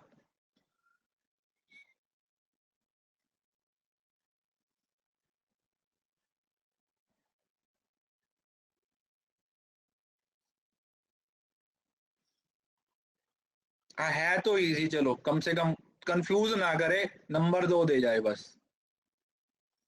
इसको तो दोबारा पढ़ाना पड़ेगा मुझे। सर 71 का तो क्या टॉपिक है? वो बेटा इंडिविजुअल टॉपिक है, उसका कुछ सेपरेटली टॉपिक नहीं रहता, उसको आप खुद से गूगल करके उनके मीनिंग लिखना चाहते हो तो आप लिख सकते हो। अच्छा लगा दो इसको, निकालो इसको।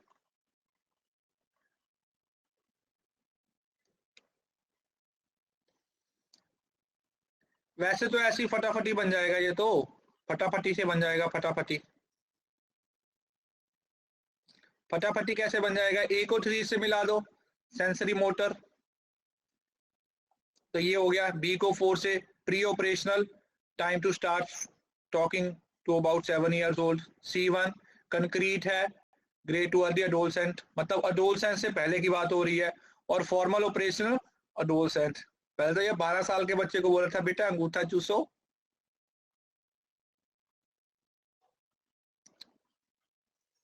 ये तो सिंपल था ना, मतलब इसमें आपको इन डेप्थ नहीं पूछा गया था, यस और नो? इस क्वेश्चन को इन डेप्थ नहीं पूछा गया था, ये तो ऊपर ऊपर से पूछ लिया गया था, मतलब बेसिक अगर आपने थ्योरी थोड़ी बहुत पढ़ी भी है, थोड़ा बहुत भी दिमाग में है कि पियाजे क्या बोल के गया था क्या नहीं, तो भी इसका आंसर बन जाता। ग्रुप इन्वेस्टिगेशन मॉडल, अब ये एक और आ गया। चलो इसको हम ढूंढेंगे बाद में, पहले आप इसको लगाने की कोशिश करो। सारे डाउट्स मैं इस वजह लिख रहा हूं ताकि मैं एक ही जगह पे आपको फटाफट से करवा दूं।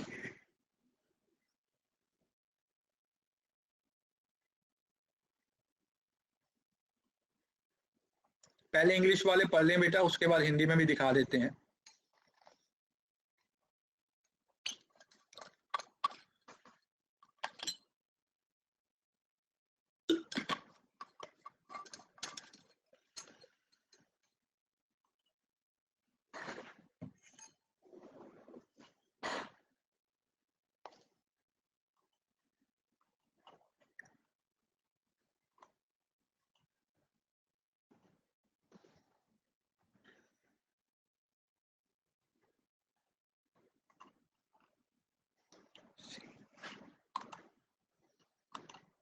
चलो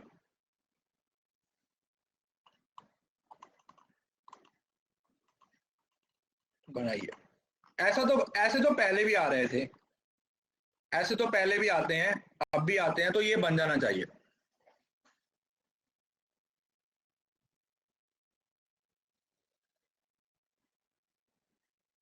वैसे तो मेरे हिसाब से ये एक ही ऑप्शन से बन जाना चाहिए था। किससे बनाया? बी से बनाया। देखो प्रोग्रेस और प्रोसेस को सबसे लास्ट, और मतलब शुरुआत कहां से करेंगे, क्योंकि देखो ग्रुप इन्वेस्टिगेशन मॉडल की बात हो रही है, अब ये भी हम पढ़ेंगे आगे। तो ये शुरू कहां से होगा, फॉर्मुलेट स्टडी टास्क या इनकाउंटर? पहले तो सिचुएशन ही रखेंगे ना उनके सामने, मतलब क्योंकि वो एक सिचुएशन में उनको फंसाया गया, तो सी पहले आएगा और बी सबसे लास्ट में आएगा। उसके बाद student explore reaction to the situation, student formulate study task और इंडिपेंडेंट। वैसे इससे बन जाना चाहिए था बी से, बी से बन जाना चाहिए था मेरे हिसाब से तो ये इजी था क्वेश्चन, लेकिन हाँ ये जो ग्रुप इन्वेस्टिगेशन मॉडल है ये क्या है, इसके बारे में हम अभी जाके चेक करेंगे।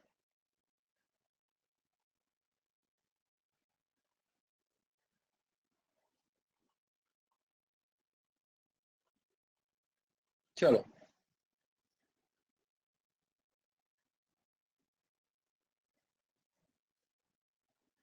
ये भी थोड़ा आउट ऑफ कंटेक्स्ट ही है। ये किसकी थ्योरी है भाई?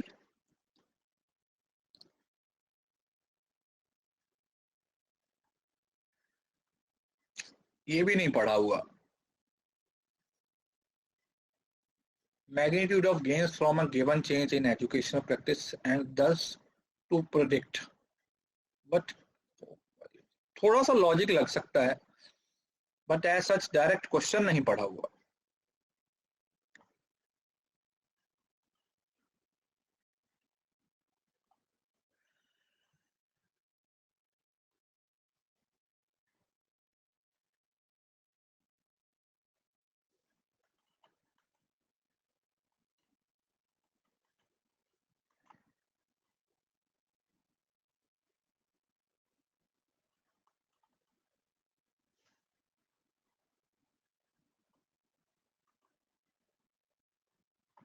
हाँ, बन जाना चाहिए, सिंपल है, मतलब थोड़ा सा लॉजिक से बन जाएगा, मतलब साइकोलॉजी के काफी ज्यादा क्वेश्चन पूछे गए हैं इस बार। Yes.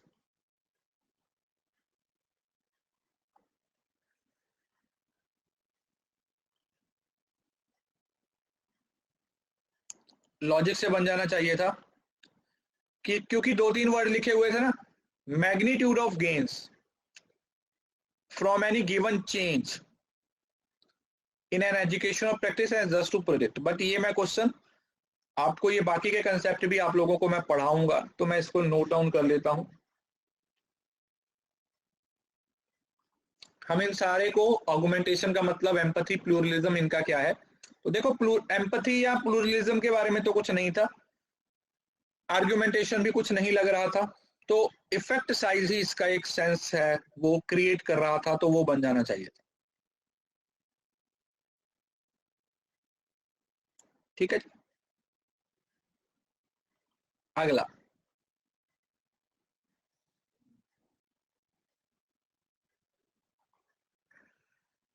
Identify the correct sequence of phase of personal growth in non directive interview process. अब देखो, प्रोसेस वाला जैसा मर्जी आ जाए, उसमें ज्यादा कुछ लोड लेने की जरूरत नहीं होती है, वो डायरेक्ट बन जाता है।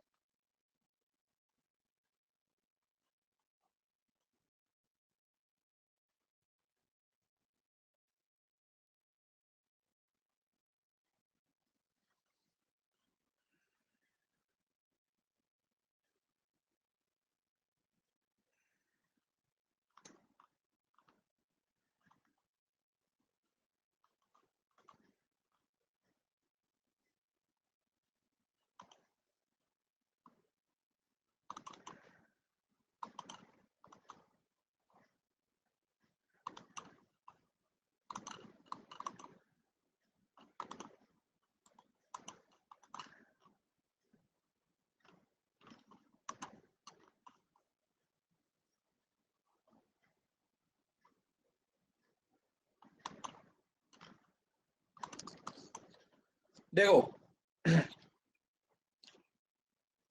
अब आप ये देखो कि हम शुरू कैसे कर सकते हैं और एंड कैसे कर सकते हैं। देखो, न्यू ओरिएंटेशन का मतलब क्या हुआ, ऑब्वियसली बात है, न्यू ओरिएंटेशन एक प्रोसेस खत्म होने के बाद ही होगा। Are you getting the point?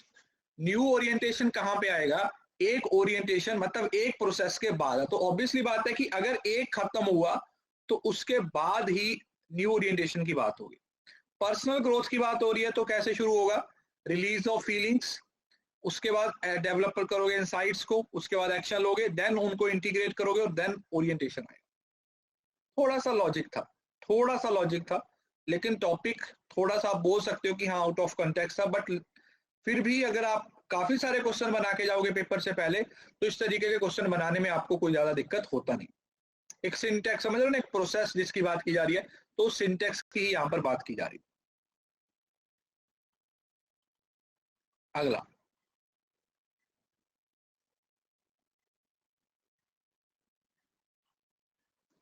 PY Q repeat भी होते हैं बेटा, नहीं नहीं, एक्शन लास्ट में नहीं होगा, न्यू ओरिएंटेशन लास्ट में आएगा बेटा।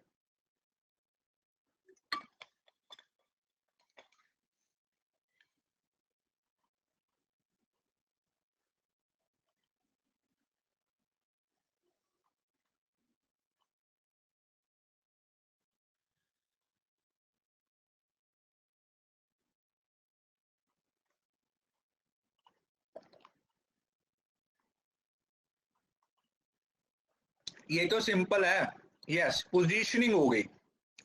न्यू ओरिएंटेशन मतलब जो पहले का लेवल था उसको चेंज करके एक नए डोमेन में लेके गए।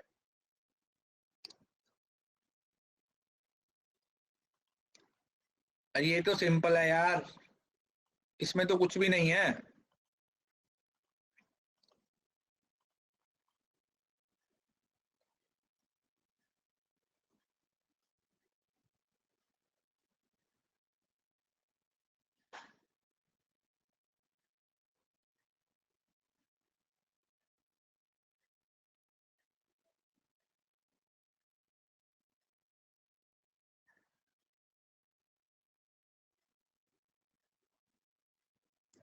अब देखो, मैंने आपको पहले भी काफी बार हिंट दिया है कि ये जो नॉट हुआ, नो हुआ, नेवर हुआ, है ना, तो ये थोड़ा सा इस पे हमें ध्यान देने की जरूरत होती है।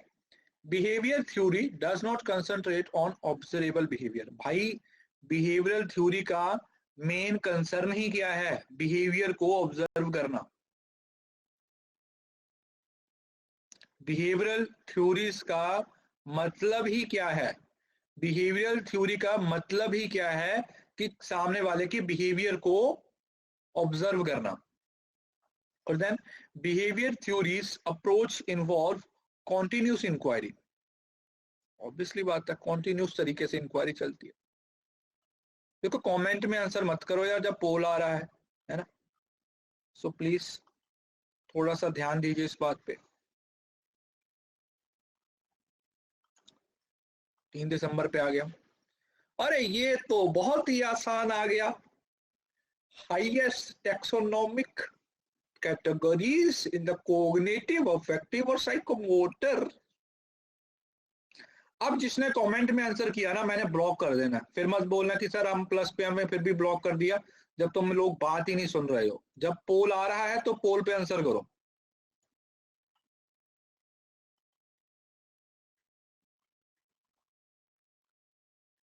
पहले इंग्लिश में पढ़ लो, फिर हिंदी में भी पढ़ते हैं।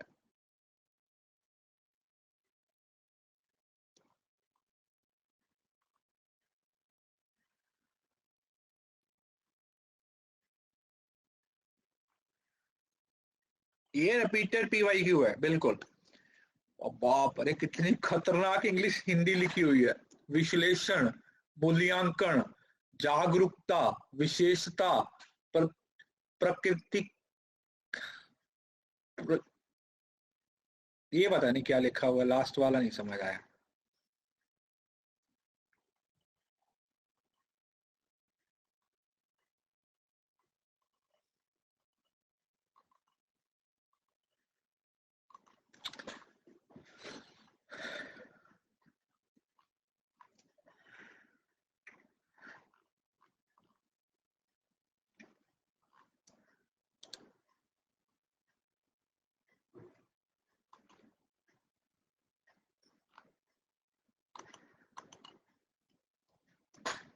देखो इवेल्युएशन लास्ट में आता है, करेक्टराइजेशन और नेचुरलाइजेशन। देखो अवेयरनेस तो पहली स्टेज पे होता है, तो सी तो वैसे ही डिलीट हो गया था।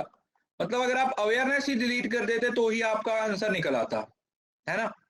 अगर आप सी को हटा देते, सी मैंने आपको बताया कितना प्यारा वर्ड है, तो अगर आप यहाँ पे सी को हटा देते, अगर आप यहाँ पर सी को हटा देते तो भी आपका आंसर है वो निकल जाता, बी, डी और ई।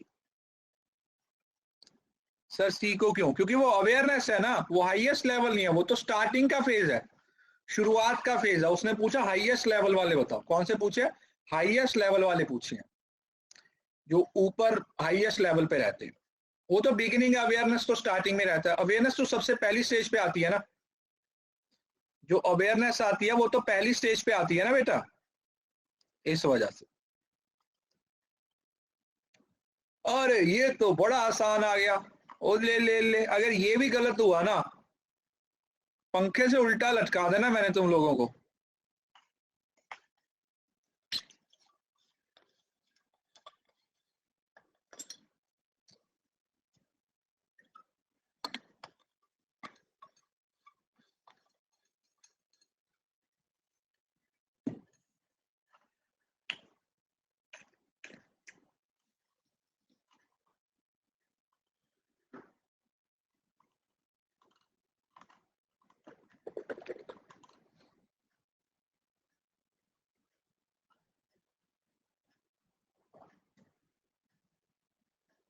%10।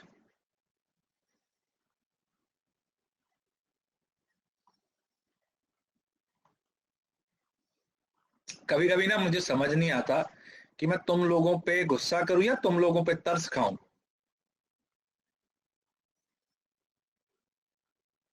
मुझे समझ ही नहीं आता कि ये जो 14-15% वाले लोग थे, कि इन लोगों पे मैं गुस्सा करूं या इन लोगों पे मैं तरस करूं। अरे यार सीधी सीधी सी बात लिखी हुई है in norm reference testing test helps to determine a student's place और रैंक। नॉर्म का मतलब होता है ग्रुप, और एक ग्रुप में हमेशा रैंक होती है, और criteria level of proficiency check की जाती है। सीधी सी तो बात लिखी हुई है, इसमें क्या ही कंफ्यूजन वाली बात है, बताओ मेरे को क्या लिखा हुआ है इसमें? सीधी सी तो डेफिनेशन लिखी हुई है कि ऐसा होगा, नॉर्म की डेफिनेशन लिखी हुई है और क्राइटेरिया की। मेरा मुंह दुख रहा है, मेरे को क्यों गुस्सा दिला रहे हो?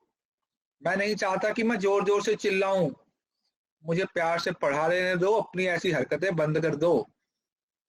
तुमों की तुम्हें शर्म के नाम पे तो तुम्हारे पास एस भी नहीं है। हाँ, बेशर्मी के सारे वर्ड है तुम्हारे पास, शर्म की बात करें तो एस भी नहीं है।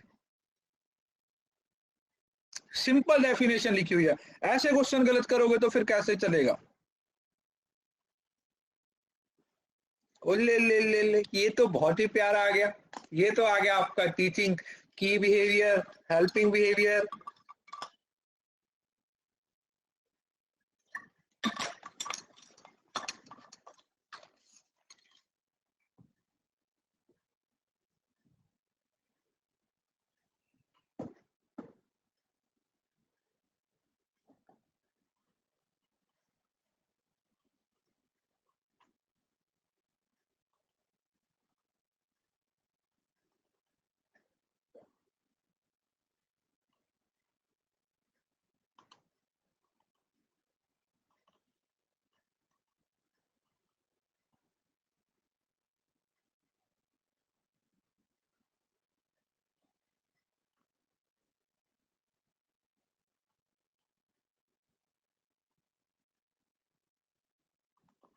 यार ए को मिलाओ 4 से, स्टूडेंट्स का डिस्ट्रीब्यूशन का मतलब क्या हुआ?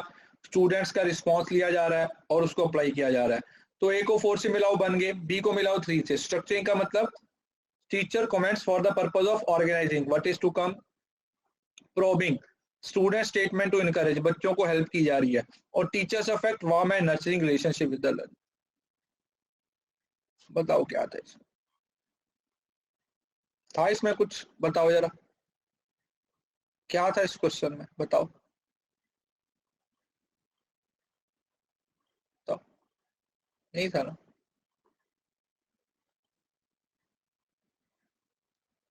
ये क्या है? जिस लेवल के क्वेश्चन हम कर रहे हैं उसके सामने तो ये वो बच्चा भी जो पैदा ही नहीं हुआ।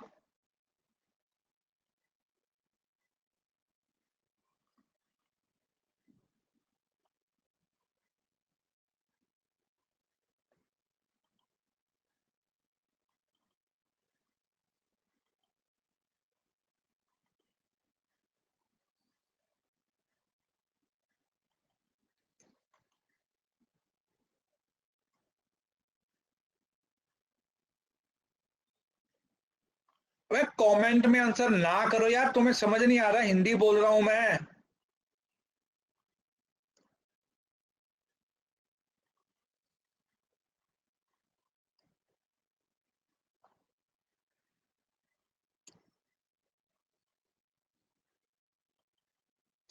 ये देखो, इसमें काफी सारे बेटा हिंट भी दिए हुए थे। हाईएस्ट कॉग्निटिव लेवल की बात हो रही थी। स्ट्रेस, ये वो वाला स्ट्रेस नहीं है जो तुम्हें तीसरे दिन हो जाता है। स्ट्रेस का मतलब प्रेशर देना। On critical shifting on ideas eight highest cognitive level, तो ये रिफ्लेक्टिव के साथ रिलेटेड।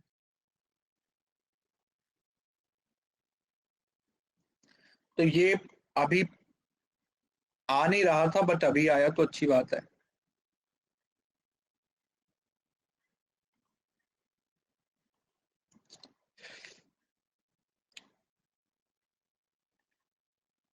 अब ये थोड़ा आउट ऑफ कॉन्टेक्स्ट है। मैंने आपको एक बार यूट्यूब पे टॉपिक पढ़ाया था, स्टेम लर्निंग। अगर आपको याद हो, 1 डे 1 कंसेप्ट में आपको काफी देर पहले पढ़ाया था। हम इसको दोबारा पढ़ेंगे 81 नंबर क्वेश्चन को, क्योंकि इसमें ये थोड़ा सा दोबारा रिव्यू करने वाला है 81 को। तो अगर ये आपका गलत भी हुआ तो भी कुछ कह नहीं सकते। लेट्स सी, कोशिश कीजिए, कोशिश करने वालों की कभी हार नहीं होती, और लोगों का भला करने वालों की कोई सरकार नहीं होती। चलो ध्यान से पढ़ो और इसका आंसर दीजिए। empirical studies have shown that women students are under represented in the disciplines such as science, technology, engineering and mathematics.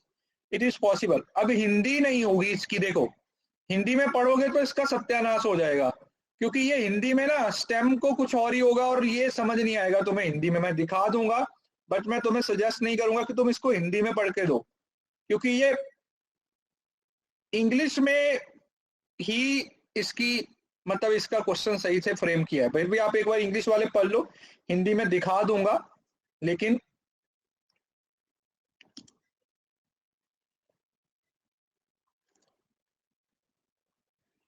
Hindi में देख लो।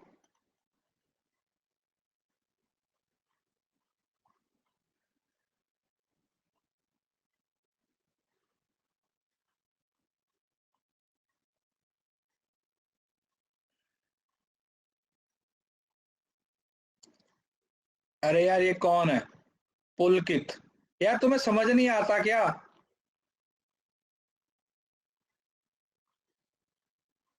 फालतू में मूड क्यों खराब कर रहे हो, मेरा भी अपना भी बाकी सब लोगों का भी। हिंदी तो बोल रहा हूं मैं, 10 बार बोल दिया कि कमेंट में आंसर मत करो मत करो मत करो, फिर भी जानबूझ के कर रहे हो। किस बात के बताओ मुझे, कौन सा गुस्सा मेरे पे निकाल रहे हो? जो किस किस का गुस्सा निकाल रहे हो मेरे पे?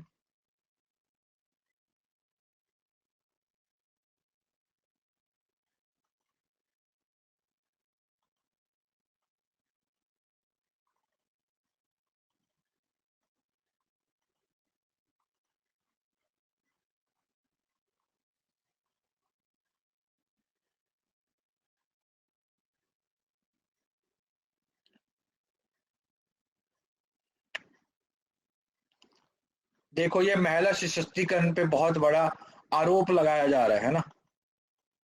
महिला सशक्तिकरण पे इतना बड़ा आरोप कैसे लगा सकते हो आप? ये क्या बोलते हैं, women study do not feel comfortable with some subjects, कि लड़कियों को साइंस, टेक्नोलॉजी, इंजीनियरिंग और मैथमेटिक्स नहीं आता। क्यों नहीं आता? Women students can not excel, students lack. ये तो तीन तो भाई मतलब नेगेटिव टर्म हो गई।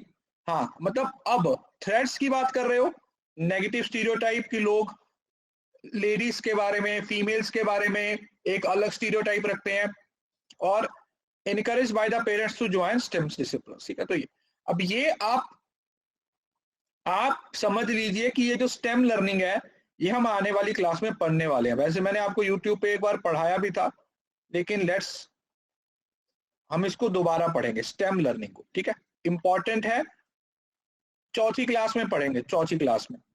वैसे अगर आप यूट्यूब पे देखना चाहते हो ना, मेरे नाम के साथ स्टेम लर्निंग लिख लीजिएगा, ये टॉपिक आ जाएगा आपको।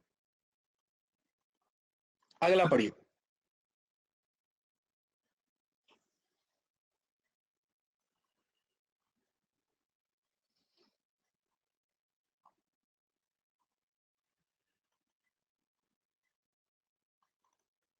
अरे ये क्या बना दिया?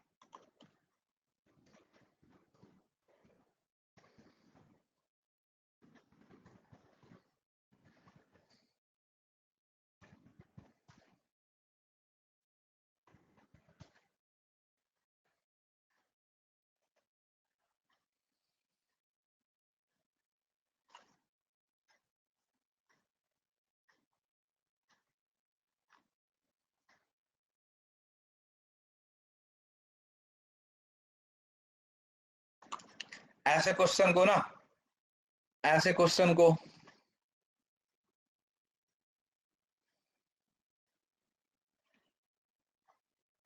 देखो, अब ये लास्ट वार्निंग है, कोई भी बच्चा हो क्लास में, this is the last warning. उसके बाद आप उड़ जाओगे, फिर मेरे को मत बोलना। ठीक है, मेरी कंप्लेंट करते रहना, कोई दिक्कत नहीं है। ये रिकॉर्डिंग में अनअकैडमी को भेज दूंगा, कि मैंने 10 बार बोला है कि पोल पे आंसर करो, ये मान नहीं रहे थे, तो तुम वहां से भी ब्लॉक हो जाओगे। ठीक है, फायदा कुछ नहीं है। तो इज्जत के साथ क्लास में बैठो, जैसे बाकी सब बच्चे कमेंट में आंसर नहीं कर रहे हैं उसी तरीके से चाहिए, और अगर कमेंट में करना है तो you can leave the class, that simple. फिर मत बोलना कि ब्लॉक हो गया सर, जानबूझ के कर दिया, क्योंकि मैं किसी को जानबूझ के ब्लॉक नहीं करना चाहता। आप लोगों ने भी पैसे दे के कोर्स खरीदा है, लेकिन आप बाकी बच्चों के हिसाब से नहीं चलोगे तो फिर उसका कोई फायदा नहीं। ऐसे क्वेश्चन को देख के ना, जब हम इस तरीके के क्वेश्चन को देखते हैं ना, रुको रुको रुको, एक चीज दिखाता हूँ।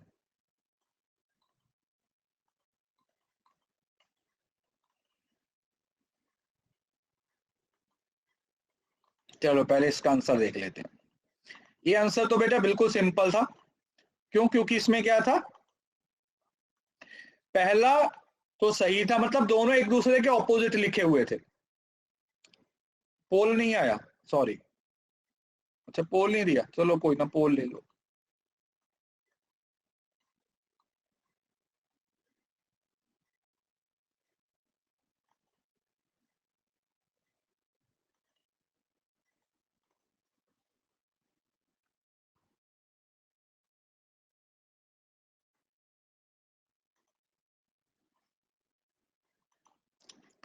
ये 9% तो मैं क्या ही बोलूं यार, कभी कभी तो ना मैं खुद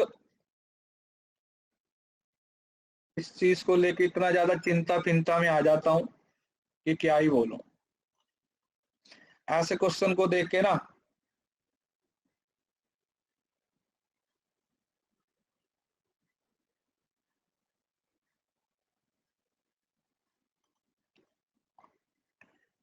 मेरे को ना ये पंचायत वाला याद आ जाता है जब इस तरीके का क्वेश्चन आता है ना, तो मेरे को ना ये वाला बंदा याद आ जाता है क्वेश्चन देख के।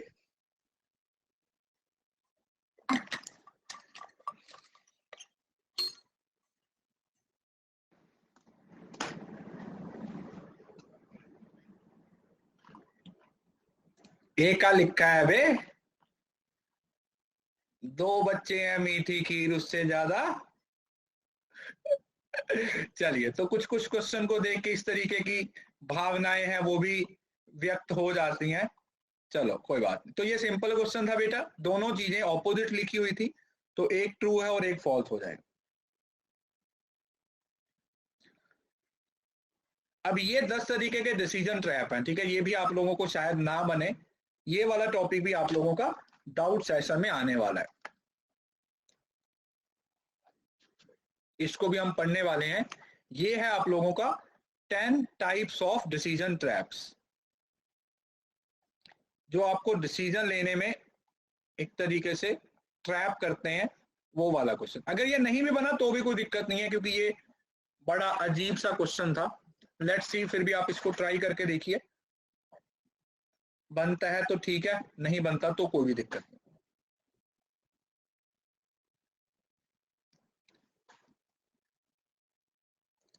पहले एक बार इंग्लिश वाले पढ़ लें, फिर हिंदी वालों को भी दिखाता हूँ। आती है बेटा हिंदी भी, पहले इंग्लिश वाले पढ़ लो।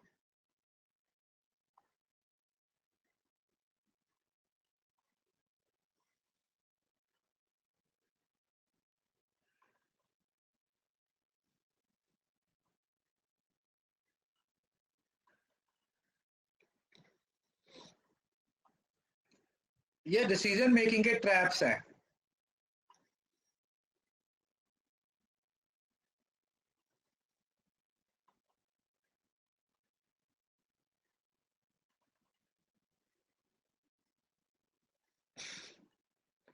प्रेम अंधापन, वाह,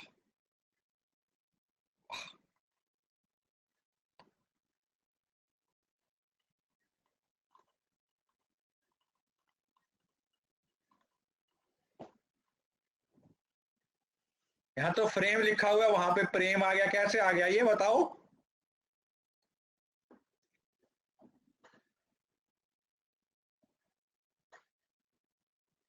देखो वैसे तो थोड़ा सा लॉजिक आप लगा सकते थे, मतलब आप थोड़ा सा लॉजिक लगाते, जैसे देखो पर्सनल क्वालिटीज लिखा हुआ है ना, तो अगर आपके अंदर कॉन्फिडेंस, ओवर कॉन्फिडेंस है तो ये तो एक ट्रैप ही है। दूसरा, शॉर्टकट लोगे तो भी वो ट्रैप है, और अनसिस्टमेटिक, नॉट रिकॉर्ड्स का कोई इसके साथ लेना देना नहीं है। अरे यार मेरे को एक बात बताओ, records that is not related with the personal quality, समझ रहे हो ना? जब बी सी डी हमें एक मेन सेंस में नजर आ रहा है कि ये तीन ऑप्शन तो होनी चाहिए, चौथी तो है ही नहीं, तो रिकॉर्ड्स का मतलब लिख के कुछ डिसीजन लेने का कोई ऐसा कुछ सेंस होता नहीं। ठीक है, वैसे ये 10 तरीके के डिसीजन ट्रैप हैं जो आप लोगों को फोर्थ क्लास में पढ़ाने वाला हूँ। ठीक है, समझ रहे हो? Are you getting the point? मैं आप लोगों को ना वो टॉपिक भी बताए जा रहा हूँ बेटा, जो इस बार नए इंट्रोड्यूस हुए हैं। तो आप में से जो बच्चे होंगे वो खुद से भी एक बार देख सकते हो, अगर आप एक बार देखना चाहते हो। अदरवाइज कोई बात नहीं, चाहे चौथी क्लास आए, चाहे कल की स्पेशल क्लास होगी, जैसी मर्जी होगी, हर जगह पर आपको ये टॉपिक हो जाएंगे। देखो जिसका बहुत हो गया वो जाओ,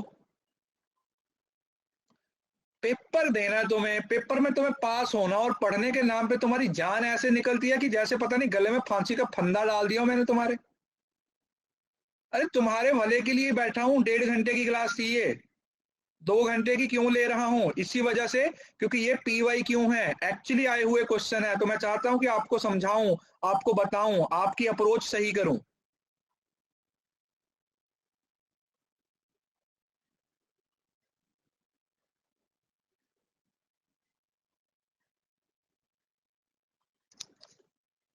चलो,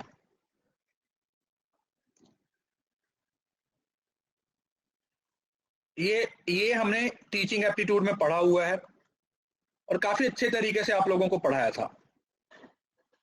सम पॉइंट स्केल टू डिटरमाइन, वो मैं आपको थोड़ा सा हिंट दे देता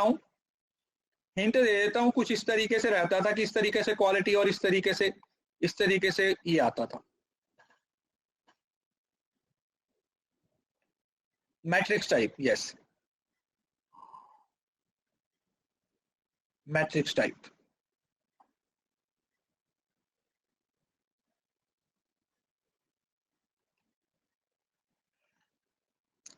हरे रंग की स्लाइड थी, मुझे याद है,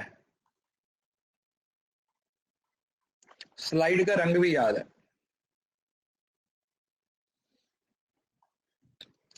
हाँ जी, प्लस की क्लास है ये। कौन सी दुनिया में घूमते रहते हैं कुछ बच्चे, मतलब मैं, कई बार कोई आके मुझसे पूछेगा सर ये पेपर वन की क्लास है, कोई बोलेगा सर ये स्पेशल क्लास है, सर ये प्लस क्लास। कौन सी दुनिया में रहते हो तुम? तुम्हारा 15 दिन के बाद पेपर है, तुम अभी तक यही सारी चीजों में घुसे हुए हो यार, क्या ही बोलूं अब मैं तुझे। तो ये बेटा सिंपल है, इसको बोलते हैं रूब्रिक्स। ठीक है, इसमें क्या रहता है, इस तरीके से हमारा एक चार्ट बनता है, इस तरीके से, इस साइड पे कुछ क्वालिटीज होती है, उस तरीके से रेटिंग दे रखी होती है इस तरीके से, और फिर उसका टोटल लगाया जाता है। रूब्रिक्स टेस्ट बोलते हैं जिसको, रूब्रिक्स टेस्ट जिसको बोला जाता है। ठीक है जी? अरे ये तो सिंपल है ना, टीचिंग से है ये तो टीचिंग से क्वेश्चन है, सीधा सा क्वेश्चन है ये तो। अब ये कॉमन सेंस लॉजिक वाला दिमाग वाला क्वेश्चन है, ना तो किसी सिलेबस में है, ना किसी बुक में है, बस आपने इसको पढ़ना और इसका आंसर देना है।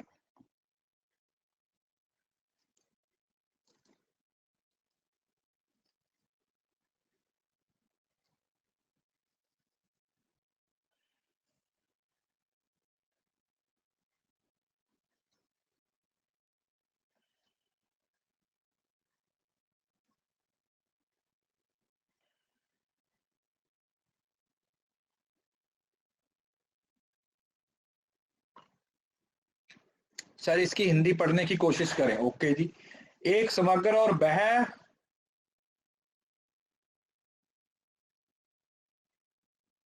हो गया बस, हो गया, इतनी ही थी हिंदी इसकी, बह गई।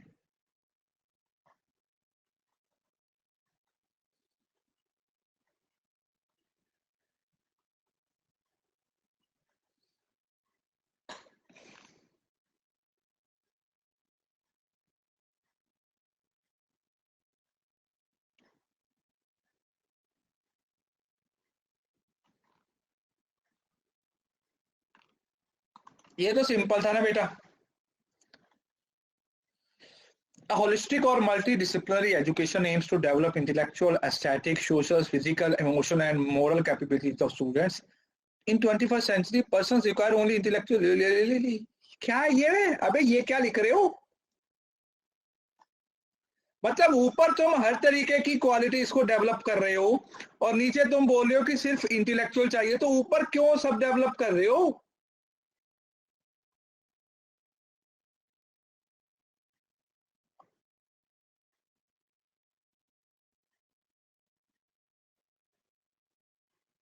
बताओ, 75 क्वालिटी डालने की क्या जरूरत है जब एक क्वालिटी से सारा काम चल रहा है? बुड़बक। अगला ये आएगा आपका जूम मीट, गूगल मीट, कुछ इस तरीके का क्वेश्चन।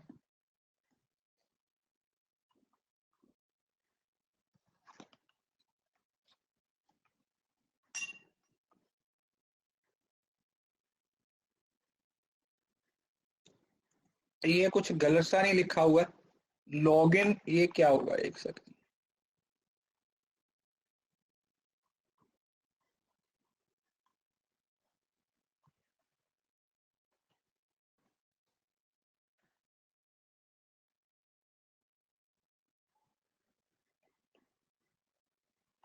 लॉगिन होगा ना ये कुछ। To join online class you need to log log in होगा ना, ऐसा लॉग इन होगा ना। चलो मैं इसको लिख लेता हूँ 86 में, भी हमें थोड़ी सी कंफ्यूजन है। एक दूसरे से भागना होगा अपने गूगल खाते में। अब देखो हिंदी तो,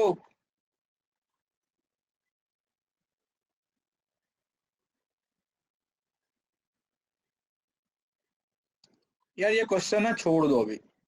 मुझे ना इसमें थोड़ा सा दिक्कत लग रही है क्योंकि मुझे इसका आंसर भी मुझे थोड़ा गलत लग रहा है। स्टेटमेंट वन इज इनकरेक्ट दिया हुआ है, statement to correct. Google Meet में सेशन रिकॉर्ड नहीं होता क्या? जूम पे तो हो जाता है, गूगल मीट पे नहीं होता क्या? नहीं होता क्या? अच्छा पेड में होता, फिर तो सही है। हाँ एक चीज है ना, ये भी आपका थोड़ा सा तो सही है। मैं इसको दोबारा चेक करके दोबारा आपको बताऊंगा। नहीं नहीं, पहला इनकोरेक्ट है क्योंकि उसने बोला ना आप रिकॉर्ड कर सकते हो सेशन, तो रिकॉर्ड की बात नहीं हो रही है। अब देखो ध्यान से समझना, इस बार ना थोड़ा सा पढ़ के जाइएगा गूगल मीट के बारे में, जूम के बारे में, और बाकी भी जितने आप लोगों के माइक्रोसॉफ्ट क्लासेस है ना, ये इसकी टाइमिंग क्या है, किसने बनाई है, किस तरीके से काम कर रहा है, ये टॉपिक थोड़ा सा इंपॉर्टेंट है। आज मतलब आजकल एक दो क्वेश्चन इक्का दुक्का यहाँ से पूछे जा रहे हैं, तो इस वजह से ना इसको थोड़ा सा एक बार पढ़ के जाइएगा। मैं भी आपको नोट्स दूंगा इसके, फिलहाल आप अपने एंड से इसको जरूर से पढ़िएगा। टाइमिंग भी पूछ लेते हैं और भी सारी चीजें पूछ लेते हैं इस वजह से। हाँ माइक्रोसॉफ्ट टीम्स, अरे यार आईसीटी में आया, टीचिंग में आया, क्या ही फर्क पड़ता है? मतलब तो पढ़ाने से है ना। क्लासरूम की बात हो रही है, सेशन की बात हो रही है। चलो आगे पढ़ो। Reflect their knowledge by internalizing, understanding and recalling the content to the learn।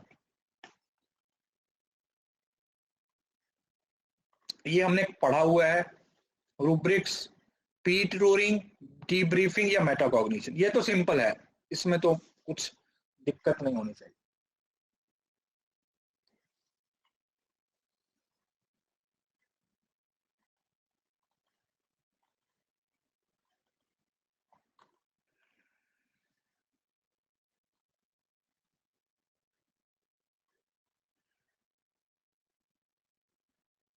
अभी भी कुछ लोग रूब्रिक्स बोल रहे हैं। अबे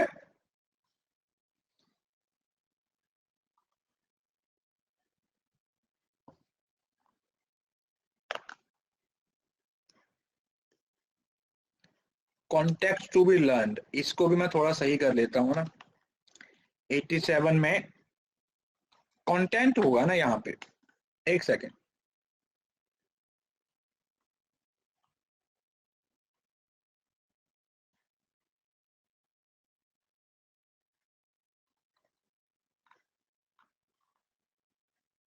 नहीं नहीं, कॉन्टेक्ट ही है, क्वेश्चन में कॉन्टेक्ट ही है। तो ये सिंपल है बेटा, मेटाकॉग्निशन मतलब thinking about thinking.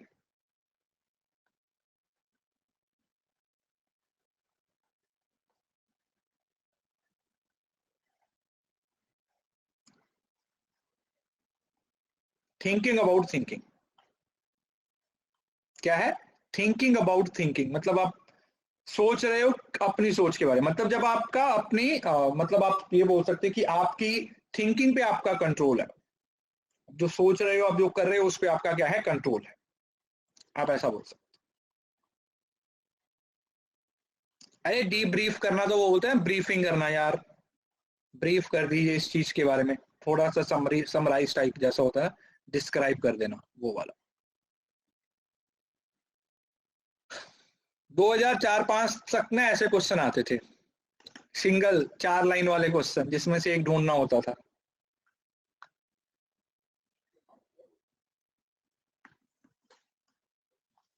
In student centred approach a teacher,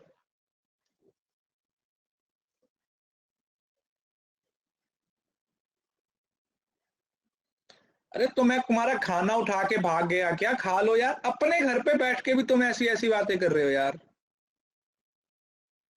मैं किसी को रोकता ही नहीं क्लास में, अपनी मर्जी से आओ अपनी मर्जी से जाओ, लेकिन मुझे मत समझाओ कि आप ये करो आप वो करो। खा लो यार, मैं कौन सा तुम्हारा खाना लेके भाग गया, बाद में रिकॉर्डिंग देख लेना 10 मिनट की।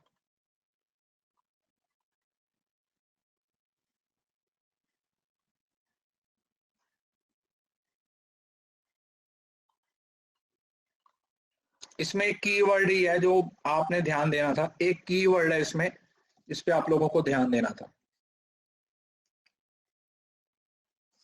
इनकरेज, इनकरेजमेंट वाला एक कीवर्ड था। Encourage students to take increase responsibility, क्या बोला जाता है? इंक्रीज रिस्पॉन्सिबिलिटी, कि स्टूडेंट्स क्या करेंगे, रिस्पॉन्सिबिलिटी लेंगे, क्योंकि यहाँ पर स्टूडेंट सेंटर्ड अप्रोच लिखा हुआ है, तो इसमें टीचर का रोल कम और स्टूडेंट का रोल ज्यादा होता है। अगला question, environmental factor which influence students learning. अब ये सिंपल होता है,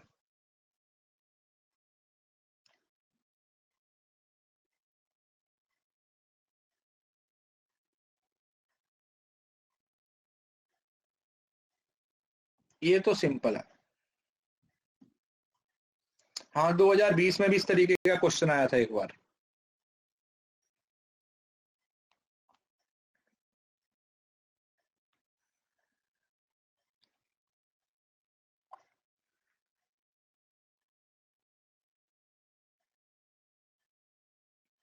हो गया क्वेश्चन चेंज, हिंदी वाले भी पढ़ लो।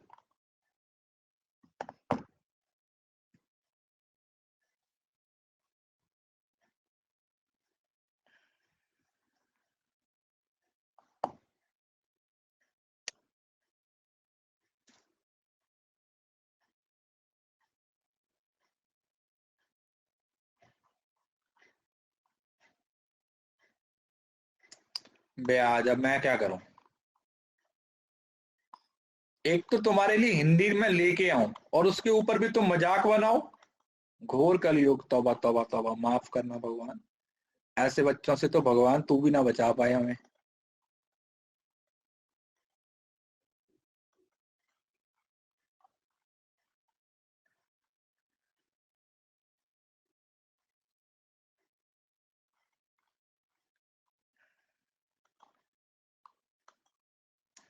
तुम्हारी क्लास अगर भगवान ले रहा होता ना, 3-4 क्लासेस के बाद वो भी छोड़ के चला जाता, वो तो हमारे जैसी ढीठ है जो अभी तक लगे हुए हैं।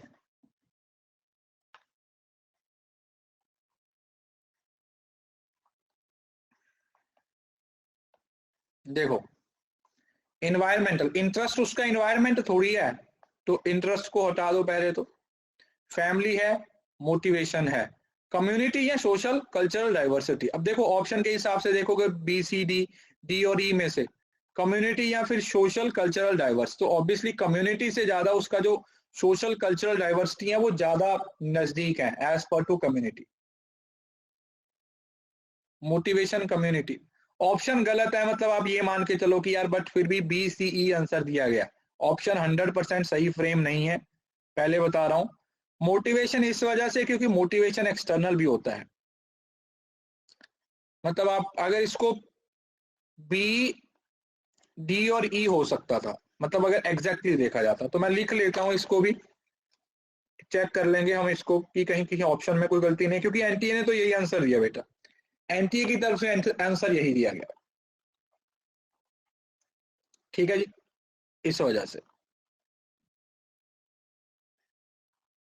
क्लियर है? चलो एक क्वेश्चन और कर लेते हैं।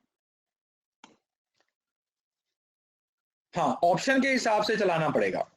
बस क्लास 2 4 5 10 आधा घंटा 2 घंटे 3 घंटे बाकी है, बाकी तो बस हो ही गया।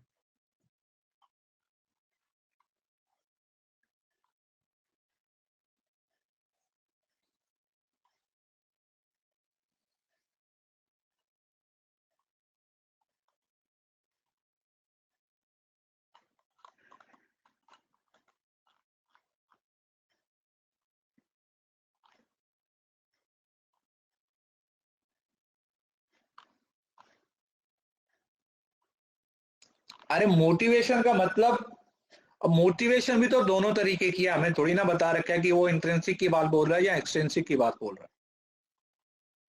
मोटिवेशन भी तो दोनों तरीके से काम करती है बेटा, होता है बाहर से, मैं कब मना कर रहा हूं, लेकिन कुछ क्वेश्चन में हमें ऑप्शन के हिसाब से ही चलना पड़ता है।